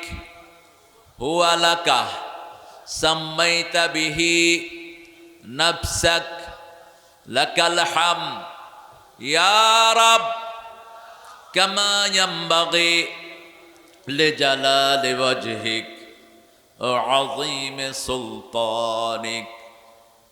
এই দোয়াটার পুরস্কার আল্লাহ নিজ হাতে দিবেন। দোয়াটা একজন সাহাবী পড়েছেন, ফেরেশতার কলম বন্ধ হয়ে গেছে। ফেরেশতা বলছে, what should I write against this prayer O my Lord? Allah, এই দোয়ার ফজিলত আমি কি লিখব? সাহাবী দোয়া করেছেন, আল্লাহ আপনার ক্ষমতা যত বড়, আপনার প্রশংসাও তত বড়, আপনার সাম্রাজ্য যত বড়, প্রশংসাও তত বড়। আল্লাহর সাম্রাজ্যের কোনো সীমানা, ক্ষমতারও কোনো সীমানা নেই। 10 মিনিট আগে হ্যান করেঙ্গে ত্যান করেঙ্গে, 10 মিনিট পরে আর দেশেও নাই। কত ক্ষমতাশীল তিনি, ঠিক কিনা? আল্লাহ বলেন, উকতুব কামা ক্বালা আবদি, write it down the way my servant says, আমার গোলাম যেভাবে বলেছে সেইভাবে লিখে রাখো। আনা আজজি বিহি, I will reward him personally, আমি আল্লাহ নিজে তাকে পুরস্কার দিয়ে দেব। প্রশংসার জন্যই আমরা পৃথিবীতে এসেছি, যার প্রশংসা যত বেশি সে তত আগে জান্নাতে চলে যাবে। সবচেয়ে বেশি আল্লাহর প্রশংসা করেছেন রাহমাতাল লিল, এই জন্য সবচেয়ে আগে জান্নাতে ঢুকবেন কে? রাহমাতাল লিল আলামিন। এরপরে গ্রাজুয়ালি সব নবী আলাইহিস সালাম ঢুকবেন। আল্লাহ আমাদেরকে জান্নাতে ঢোকার জন্য কবুল করেন। জান্নাতে যেতে চান তো? কারা কারা চান না দেখি হাত তুলে দেখান। হ্যাঁ, নতুন মাথা ভালো করে শুনতে হবে। সামি'না ওয়া আতা'না, আগে শুনবো তারপরে মানবো। আমরা সবাই জান্নাতে যেতে চাই, আল্লাহ কবুল করুন। আরো চিৎকার করে বলেন আমিন। কিন্তু জান্নাতে যাওয়ার জন্য কিছু কাজ আছে। কি আছে? কিছু কাজ আছে। যেমন বাজারে সদাই কিনি, সদাই কেনার পরে দোকানদারে কি দেই? টাকা দেন। টাকা যদি না দেন সদাই দিবে তো? কাজ না করলে আল্লাহ জান্নাত দিবেন না। তবে আল্লাহর ক্ষমতা অপরিসীম, তিনি যদি কাউকে ইচ্ছা করে জান্নাত দেন, কারো ঠেকানোর কোনো ক্ষমতা। তবে তিনি বলেছেন যে এই দুইটা কাজ করবা, আমি জান্নাত দিয়ে দেব। কয়টা কাজ? দুইটা। আমরা মাহফিলে একটু হক আদায় করে নিই। শিরিনা আশরাফ মহিলা হাফিজিয়া মাদ্রাসা। শিরিনা আশরাফকে, আহারে, আমাদের আজকের সুমন চৌধুরীর বাবা মা শিরিনা আশরাফ। দেখেন নামটা কিন্তু ইসলামিক হয়েছে। আগে শিরিনা মহিলা, আগে, তারপরে কে? কথা কন না কেন? বিয়ের সময় আগে কার অনুমতি আনতে হয়? মেয়ের। মেয়েটা বলে কুদ্দুস আলী, ছেলে কুতকুত আলী। তোমার বিয়ে করতে চায়, 10 লাখ টাকা মহরানা। শিরিন, তুমি কি রাজি আছো? শিরিন যদি মতামত দেয় তারপরে ওই কুতকুত আলীর কাছে যায়। ঠিক না বা ঠিক? এই জন্য সবখানে মায়েদেরকে আগে রাখবেন। আমাদের জান্নাত কোথায়? কোথায়? মায়ের পায়ের তলে। কিন্তু বাংলাদেশের বহু এলাকায় মেয়েদেরকে নির্যাতিত করা হয়। ঘরের মেয়েদের সাথে ভালো ব্যবহার করে না, এরকম বহু স্বামী আছে না নাই? তোর দুনিয়াও শেষ, আখেরাতও শেষ। যারা বহু বিবাহ করে এরাই বিবিদেরকে তাচ্ছিল্য করে বেশি। এক বিবির খবরই রাখে না, বাকি বিবির সাথে ঢ্যাং ঢ্যাং করো। রাসূল বলেছেন কিয়ামতে তোমাকে অর্ধাঙ্গিনী করে উঠানো হবে। এক অংশ থাকবে না, এক চোখ থাকবে না, এক হাত থাকবে না, এক পা থাকবে না। সূরা নিসার 129। লান তাস্তাতি আন তা'দিলু, যারা বহু বিবাহ করে এরা ভারসাম্য করতে পারে না। অতএব কোনো মেয়েকে ঝুলিয়ে রাখবা না। ওই মেয়ের যদি অধিকার দিতে না পারো, কয়টা? কয়টা? একটা। ফানকাহু মিনান নিসাই মা তাবা লাকুম মাসনা ওয়া সুলাসা ওয়া রুবাআ ফাইন খিফতুম আল্লা তা'দিলু ফাওয়াহিদা, you can marry 2, 3, 4. If you have fair, you won't be able to make justice among your whole wife. Stay on one. দুটি করো, তিনটি, চারটি। কিন্তু যদি আদল করতে না পারো, কয়টি? আদল মানে কি? আদল মানে হলো মেয়েটার যা প্রয়োজন সেটা দিবা। আদল আর ইনসাফ এক জিনিস নয়। ইনসাফ হলো নিসফুল্লাহ কাওয়া নিসফুল্লি, অর্ধেক তোমার অর্ধেক আমার। আল্লাহ প্রথমে আদলের কথা বলেছেন, ইন্নাল্লাহা ইয়া'মুরু বিল আদলি ওয়াল ইহসান। এই বসো, হেলান দিয়ে বসেন, তো কোমর ধরে যাবে। ইন্নাল্লাহা ইয়া'মুরু বিল আদলি ওয়াল ইহসান, সূরা নাহলের 90 নম্বর আয়াত। প্রত্যেক জুমায় আমরা এটা শুনি। আল্লাহ প্রথম আদলের নির্দেশ দিয়েছেন। আদল কি? ইয়া'দিলু হিয়া আকরাবু লিত-তাকওয়া, আদল করো, এটা তাকওয়ার কাছাকাছি। আদল কি? আদল হলো, আমার ভাইয়ের বাচ্চা হলো 10টি, আমার 5টি। এখন ভাইয়ের যে খাওয়া লাগে আমার কি একই লাগবে? ভাইয়ের 10টা অনুযায়ী তাকে ফুড দিবেন, আর আমার 5টা অনুযায়ী আমাকে দিবেন। এটার নাম হলো আদল। এটার নাম কি? আদল। এরপরে বলেছেন ইহসান, এমন ভাবে দাও যাতে কোনো টানাটানি না থাকে, সারপ্লাস। ইহসানের সাথে করো। শিরিনা, আশরাফ দুজনকে আল্লাহ কবুল করুন। আমাদের শিরিনা খালাম্মা বেঁচে আছে, আশরাফ সাহেব কবরে চলে গেছেন, আল্লাহ তার কবরকে জান্নাতুল ফিরদাউস বানিয়ে দেন। তাহেরুন্নেসা আরেকটা, ও তাহেরুন্নেসা, ওনার কার নাম? এটা কার নাম? নানির নাম। আচ্ছা, খায়ের। আমার আগে কথা বলেছেন আজুল ইসলাম আখুন ভাই, অত্যন্ত সুন্দর বলেন। মানুষ ছোট, আওয়াজ কিন্তু খুব বড়, বেবি ট্যাক্সির মতো, বেবি ট্যাক্সির আওয়াজ বেশি। খুবই বলিষ্ঠ কণ্ঠে কথা বলেন আমার প্রিয় আজিজ ভাই। অত্যন্ত কঠিন দায়িত্বটা তিনি পালন করেছেন। তিনি একটা আয়াতের উপর ফোকাস করেছেন, ইহদিনা ইয়্যাকা না'বুদু ওয়া ইয়্যাকা নাস্তাঈন। এটার উপরেই তিনি কথা বলার চেষ্টা করেছেন। আল্লাহ তার কথাগুলোকে আমাদের আমলের তৌফিক দান করেন। ইনার আগে কথা বলেছেন মাওলানা মোহাম্মদ আব্দুর রকিব বিন নাঈম উদ্দিন, আল্লাহ তার কথাগুলোকে আমল করার তৌফিক দান করেন। মুফতি রবিউল ইসলাম নোমানী, মুফাসসিরে কোরআন। আবার মুফাসসিরে কোরআন আলাদা কেন? রংপুর, প্রতিষ্ঠাতা জামিয়া আশরাফিয়া দিনাজপুর, আল্লাহ তার কথাগুলো আমল করার তৌফিক আমাদেরকে দান করুন। এই মুফাসসিরে কোরআন নাম যেন না হয়, এটা কেটে দিবা। রবিউল ইসলাম নোমানী, খালাস। লা তাজাক্কু আনফুসাকুম, আল্লাহ বলছেন ডোন্ট গ্লোরিফাই ইয়োরসেলফ, তুমি তোমাকে বৈশিষ্ট্যমণ্ডিত করো না। তুমি তোমার নামের আগে কখনো লিখবা না আল্লামা, মাওলানা, মুফতি, এগুলো লিখবা না, নিষেধ। মানুষ লেখুক, হিসাব মানুষ দিবে, তুমি না। তুমি নিজে কখনো এই নামগুলো ইউজ করবা না। মাওলানা মোহাম্মদ আব্দুর রহিম আমাদের স্যার, মাশাআল্লাহ, কালাইহাটা দাখিল মাদ্রাসার শিক্ষক, পৃষ্ঠপোষকতায় মোহাম্মদ সেলিম চৌধুরী, কই সেলিম ভাই, বড় ভাই, আর সুমন চৌধুরী, আল্লাহ দুই ভাইকে ইসলামের সৈনিক হিসাবে কবুল করুন। আমরা এখানে অনেক মেহমান পেয়েছি, নতুনের নামই তো দেখতেছি না, নতুনের নাম কই? এটা হলো কাজ, কোনো অতিথির নাম নেই, কাজে আছে সবাই, আলহামদুলিল্লাহ। আমার নতুনকে আল্লাহ ইসলামের জন্য কবুল করুক, বলেন আমিন। আছেন এখানে মোহাম্মদ আপেল মাহমুদ, জনাব আল ইমরান রকিবুল, আর আরভিল আহমেদ খোকন, ইঞ্জিনিয়ার রমজান আলী উকিল, আর মোহাম্মদ রেজাউল সাহেব। যতজনের নাম এসেছে আল্লাহ সবার জীবনের গুনাহগুলো মাফ করে দিক। সর্বোপরি আমরা এখানে দোয়া করছি, এই মাটিতে যিনি শুয়ে আছেন দিয়াউর রহমান, যাকে সৌদি আরব চীনে শাজারাত দিয়া, তিনি মিনাতে 35 না 40 হাজার গাছ দিয়েছিলেন, নিম গাছ। কি গাছ? নিম গাছ। পৃথিবীর সবচেয়ে শ্রেষ্ঠ ঔষধি গাছ কোন গাছ?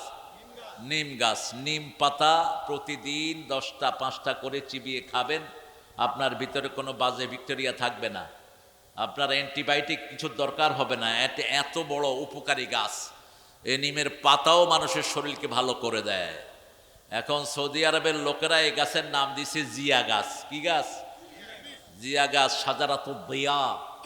আমি প্রথম গিয়ে ওখানে বললাম যে এই সাদা সাজাত, এই গাছটা কি? বলছে হাজার শাজারাত দিয়া। কাইফে হাজা দিয়া? দিয়া মানে হলো আলো, জিয়া মানে কি? আলো। শব্দের হলো দাল, দিয়া, কিন্তু বাংলাতে আমরা লিখছি জিয়া, আরবি উচ্চারণের সাথে মিল নেই। তাই বললাম এটা দিয়া হলো কেন? তারিফ রাইস বাংলাদেশ দিয়ার রহমান? হ্যাঁ আরিফ।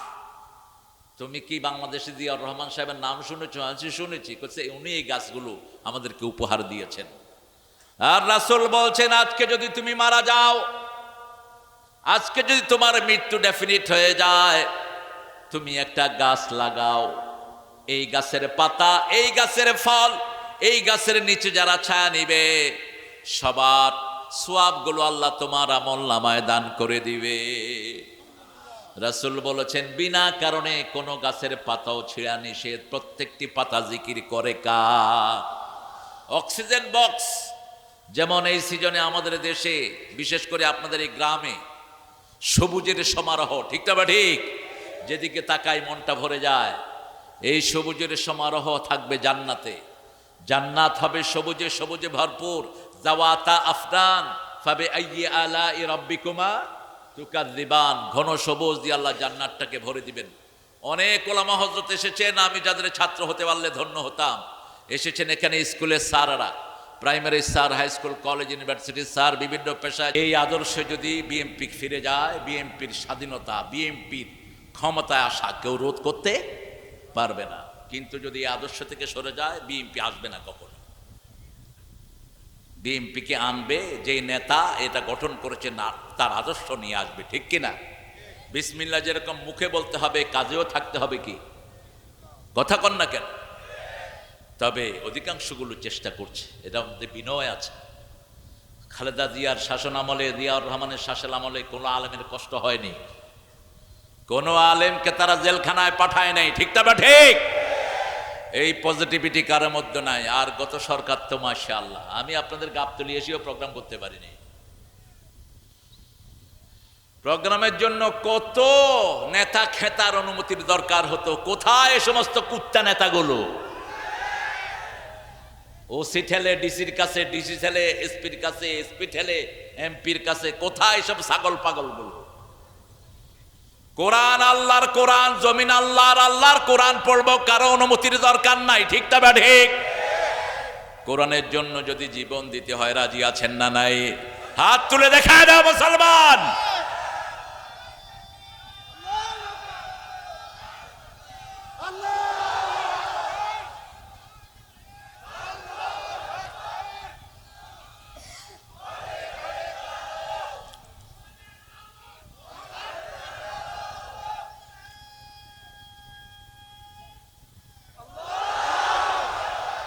আল্লাহ কবুল করুন।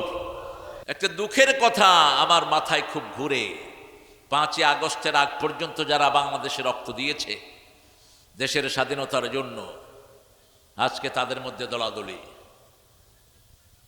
তারা যদি এক থাকে, বাংলাদেশের শান্তি কেউ নষ্ট করতে পারবে না, ঠিক না? ঠিক। সবচেয়ে বড় দল কোনটা বাংলাদেশের? জোরে বলেন। সবচেয়ে গণভিত্তিওয়ালা দল কোনটা? বিএনপি। আর সাথে যদি জামায়াতের এই সম্পর্কটা ভালো থাকতো, ঐক্য কেউ নষ্ট করতে পারতো না। তো এখন কেন ঠেলাঠেলি? আমরা চাই বিএনপি দেশ গঠন করুক, ক্ষমতায় বিএনপি যাক, কিন্তু আমরা চাই পার্লামেন্ট চলবে কোরআন দিয়ে, অন্য কোন কিতাব দিয়ে চলতে পারবে না। পার্লামেন্ট শুরু হবে বিসমিল্লাহ দিয়ে, শেষ হবে বিসমিল্লাহ দিয়ে। এটাই আমরা চাই, আমাদের আর কোনো চাওয়া নাই। আর কোনো চাওয়া যার থাকবে সে মুসলমান না, ঠিক না? ঠিক। আল্লাহ বলছেন, রাসূল যা কিছু এনেছেন, সূরা নিসার 65 নম্বর আয়াতে আল্লাহ রাব্বুল আলামিন বলছেন, ফালা ওয়া রাব্বিকা লা ইউমিনুন হাত্তা ইউহাক্কিমুকা ফীমা শাজারা বাইনাহুম সুম্মা লা ইয়াজিদু ফী আনফুসিহিম হারাজাম মিম্মা কাদাইত ওয়া ইউসাল্লিমু তাসলিমা। আল্লাহ নিজে কসম কাটছেন, ফালা ওয়া রাব্বিক, তোমার রবের কসম, লা ইউমিনুন, তারা মুমিন না। কারা মুমিন না? হাত্তা ইউহাক্কিমুকা ফীমা শাজারা বাইনাহুম, যতক্ষণ পর্যন্ত ফয়সালা রাসূল যা নিয়ে এসেছেন সেটা দিয়ে না করবা। সুম্মা লা ইয়াজিদু ফী আনফুসিহিম হারাজ, মনের ভিতরে কোনো কুণ্ঠা রাখা যাবে না। ইসলাম মানবো কি মানবো না, করবো কি করবো না, এই কুণ্ঠা রাখা যাবে না। ওয়া ইউসাল্লিমু তাসলিমা, পরিপূর্ণভাবে আত্মসমর্পণ করতে হবে। কার কথা? আল্লাহর কথা। টার্গেট করবেন নিকটাত্মীয় গরিব, এটা হলো কোরআনের ফার্স্ট প্রেফারেন্স। সূরা বাকারা 177 নম্বর আয়াত। আতাল মাল আলা হুব্বিহি যাবিল কুরবা, নিজের ভাই, নিজের বোন, নিজের চাচা, ফুফু, আত্মীয় স্বজনকে আগে টার্গেট করবেন। মৃত ব্যক্তির জন্য কোরআন খতম করা, রমজানে ইফতার করানো নাই। তবে রাসূল বলেছেন, আপনি যদি কুত্তাকে হাড্ডিও খাওয়ান, আপনি সন্তান হয়ে সেই সওয়াব আল্লাহ পিতামাতার আমলনামায় তুলে দিবেন। কিন্তু মৃত ব্যক্তিকে কেন্দ্র করে কোরআন খতম করা, তারপরে রমজানে কাউকে ইফতার করানো, এটা রাসূল সাল্লাল্লাহু আলাইহি ওয়াসাল্লাম এইভাবে টার্গেট করে করতেন না। কিন্তু আপনি যত মানুষকে যত খাওয়াবেন, সব খাওয়ার সওয়াব আল্লাহ আপনার পিতামাতার আমলনামায় তুলে দিবেন। আপনি যা পড়বেন, সালাত পড়বেন, কোরআন পড়বেন, হাদিস পড়বেন, তুলে দিবেন। নামাজ বিশুদ্ধভাবে আদায়ের জন্য সালাতুর রাসূল, রাসূলুল্লাহর নামাজ রিটেন বাই নাসিরউদ্দিন আলবানী বেশ কয়েকদিন এটা অনুবাদ করেছেন। আসান ফেকারও একটা নামাজ আছে, বাজারে 3টা বড় বড় সালাতের কিতাব আছে, এগুলো আপনারা পড়বেন। আল্লাহ আমাদেরকে পড়ার তৌফিক দান করুক। আমরা অত্যন্ত প্রীত হয়েছি, মুর্শেদ মিল্টন আমার খুব কাছের মানুষ। আমরা 17 বছর যোগাযোগ হয়েছে, ফোনে হয়েছে বেশ কয়েকবার। আমরা একই এলাকাতে ছিলাম, কিন্তু এই ফেসিস্টের আক্রমণের কারণে আমরা সব বিচ্ছিন্ন ছিলাম। আল্লাহ এখন এক করে দিয়েছেন। আমরা যেন এইভাবেই কোরআনের জন্য কাজ করতে পারি, আল্লাহ তৌফিক দান করেন। লালু ভাইয়ের কথা, বেনমাজি কোনো ভোট পাবে না, ঠিক না বে ঠিক? নামাজি আছে যেখানে আমরা আছি। আর নামাজ কিসের চাবি? কিসের চাবি? তো বেশির চাবি কোনো মানুষের কাছে নাই, আপনারটা আপনার কাছেই, আপনারটা আপনার কাছেই। আপনি এই চাবি কিভাবে নেবেন সেটা আপনি ঠিক করবেন। এই জন্য অমুক জায়গাতে গেলে বেহেশতে হয়ে যাবে, অমুক জায়গা বেহেশতের মালিককে আরো জোরে বলেন। তো আপনি এটার দায়িত্ব নেন কেন? বেহেশত আল্লাহর, আল্লাহ যাকে খুশি দিবেন। তবে আল্লাহ বলেছেন এই এই কাজগুলো করতে হবে, ঠিক না বে ঠিক? আমরা কোনো কোরআন বিরোধী, ইসলাম বিরোধীর কোনো কাউকে আমরা রায় দিব না। রাজি আছি না নাই? এটাই আমাদের সবার চাওয়া। আমরা মিল্টন ভাইয়ের জন্য দোয়া করব, আমাদের প্রিয় লালু ভাইয়ের জন্য দোয়া করব আমাদের নতুনের জন্য, আরও যারা এসছে। আপনারা সবাই নামে আসেন ইনশাআল্লাহ। আমরা একটু মোনাজাত করব। আসলে অনেক রাত হয়ে গেছে, দূরের লোকেরা চলে গেছে, কাছের লোকেরা, মাঠ একদম প্যাকড আপ ছিল, পুরা চারিদিকেই একদম ঠাসাঠাসি ছিল। তো আলহামদুলিল্লাহ যারা চলে গেছেন তাদের জন্য আমরা দোয়া করব। আল্লাহুম্মা আমিন। লা ইলাহা ইল্লা হুয়াল হালিম সুবহানা রাব্বিল আরশিল আযীম। আল্লাহুম্মা সাল্লি ওয়া সাল্লিম আলা নাবিয়িনা মুহাম্মদ ওয়া আলা আলিহি ওয়া সাহবিহি আজমাইন। রব্বানা যালামনা আনফুসানা ওয়া ইন লাম তাগফির লানা ওয়া তারহামনা লানাকুনান্না মিনাল খাসিরিন। ربنا آتنا في الدنيا حسنة وفي الآخرة حسنة وقنا عذاب النار. ربنا وآتنا ما وعدتنا على رسلك ولا تخزنا يوم القيامة إنك لا تخلف الميعاد. শিরিনা আশরাফ মহিলা হাফিজিয়া মডেল মাদ্রাসা ও এতিমখানা তাহিরুন্নেসা হাফিজিয়া মাদ্রাসার উদ্যোগে আজকের এই তাফসীর মাহফিলে হাজার লক্ষ জনতা নিয়ে আপনার কাছে ভিক্ষার হাত তুলেছি। আমাদের জীবনের গুনাহগুলো মাফ করে দাও। আজকের নামাজ, আজকের রোজা সহ সারা জীবনের আমল তোমার শাহী দরবারে কবুল করো। তার হাদিয়া সমস্ত আম্বিয়ে কেরামের আরওয়াহ মুবারকে পৌঁছিয়ে দাও। বিশেষ করে যেই নবী উম্মতি উম্মতি বলে সারা জীবন কেঁদেছেন, তার রূহের সোয়াব পৌঁছিয়ে দাও। এ পর্যন্ত যত মুমিন মুমিনাত, মুসলিম মুসলিমাত কবরের বাসিন্দা হয়েছে, সবার আরওয়াহে সোয়াব পৌঁছিয়ে দাও। বিশেষ করে আমরা যারা হাত তুলেছি, অনেকের মা নাই, অনেকের বাবা নাই, পিতামাতার জীবনের গুনাহগুলো মাফ করে দাও। তাদের কবরকে জান্নাতের বাগান বানায়া দাও। যাদের পিতামাতা বেঁচে আছে হায়াত দারাজ করো। রব্বির হামহুমা কামা রাব্বায়ানি সগীরা। আল্লাহ আমাদের প্রিয় সুমন চৌধুরীর আব্বাকে তুমি জান্নাতুল ফেরদাউসের বাসিন্দা বানাও। তার আম্মার হায়াতকে তুমি দারাজ করে দাও। আমাদের আজকের দুইজন শ্রেষ্ঠ অতিথি, 3 বারের এখানে জনগণের এমপি, আমাদের প্রিয় লালু ভাইকে তুমি কবুল করো। লালু ভাইয়ের জীবনের সব সুন্দর আমলগুলো তুমি কবুল করে নাও। আমাদের আশরাফ মিল্টনকে তুমি কবুল, মুর্শেদ মিল্টনকে তুমি কবুল করো। তার সন্তানগুলোকে তুমি কবুল করো।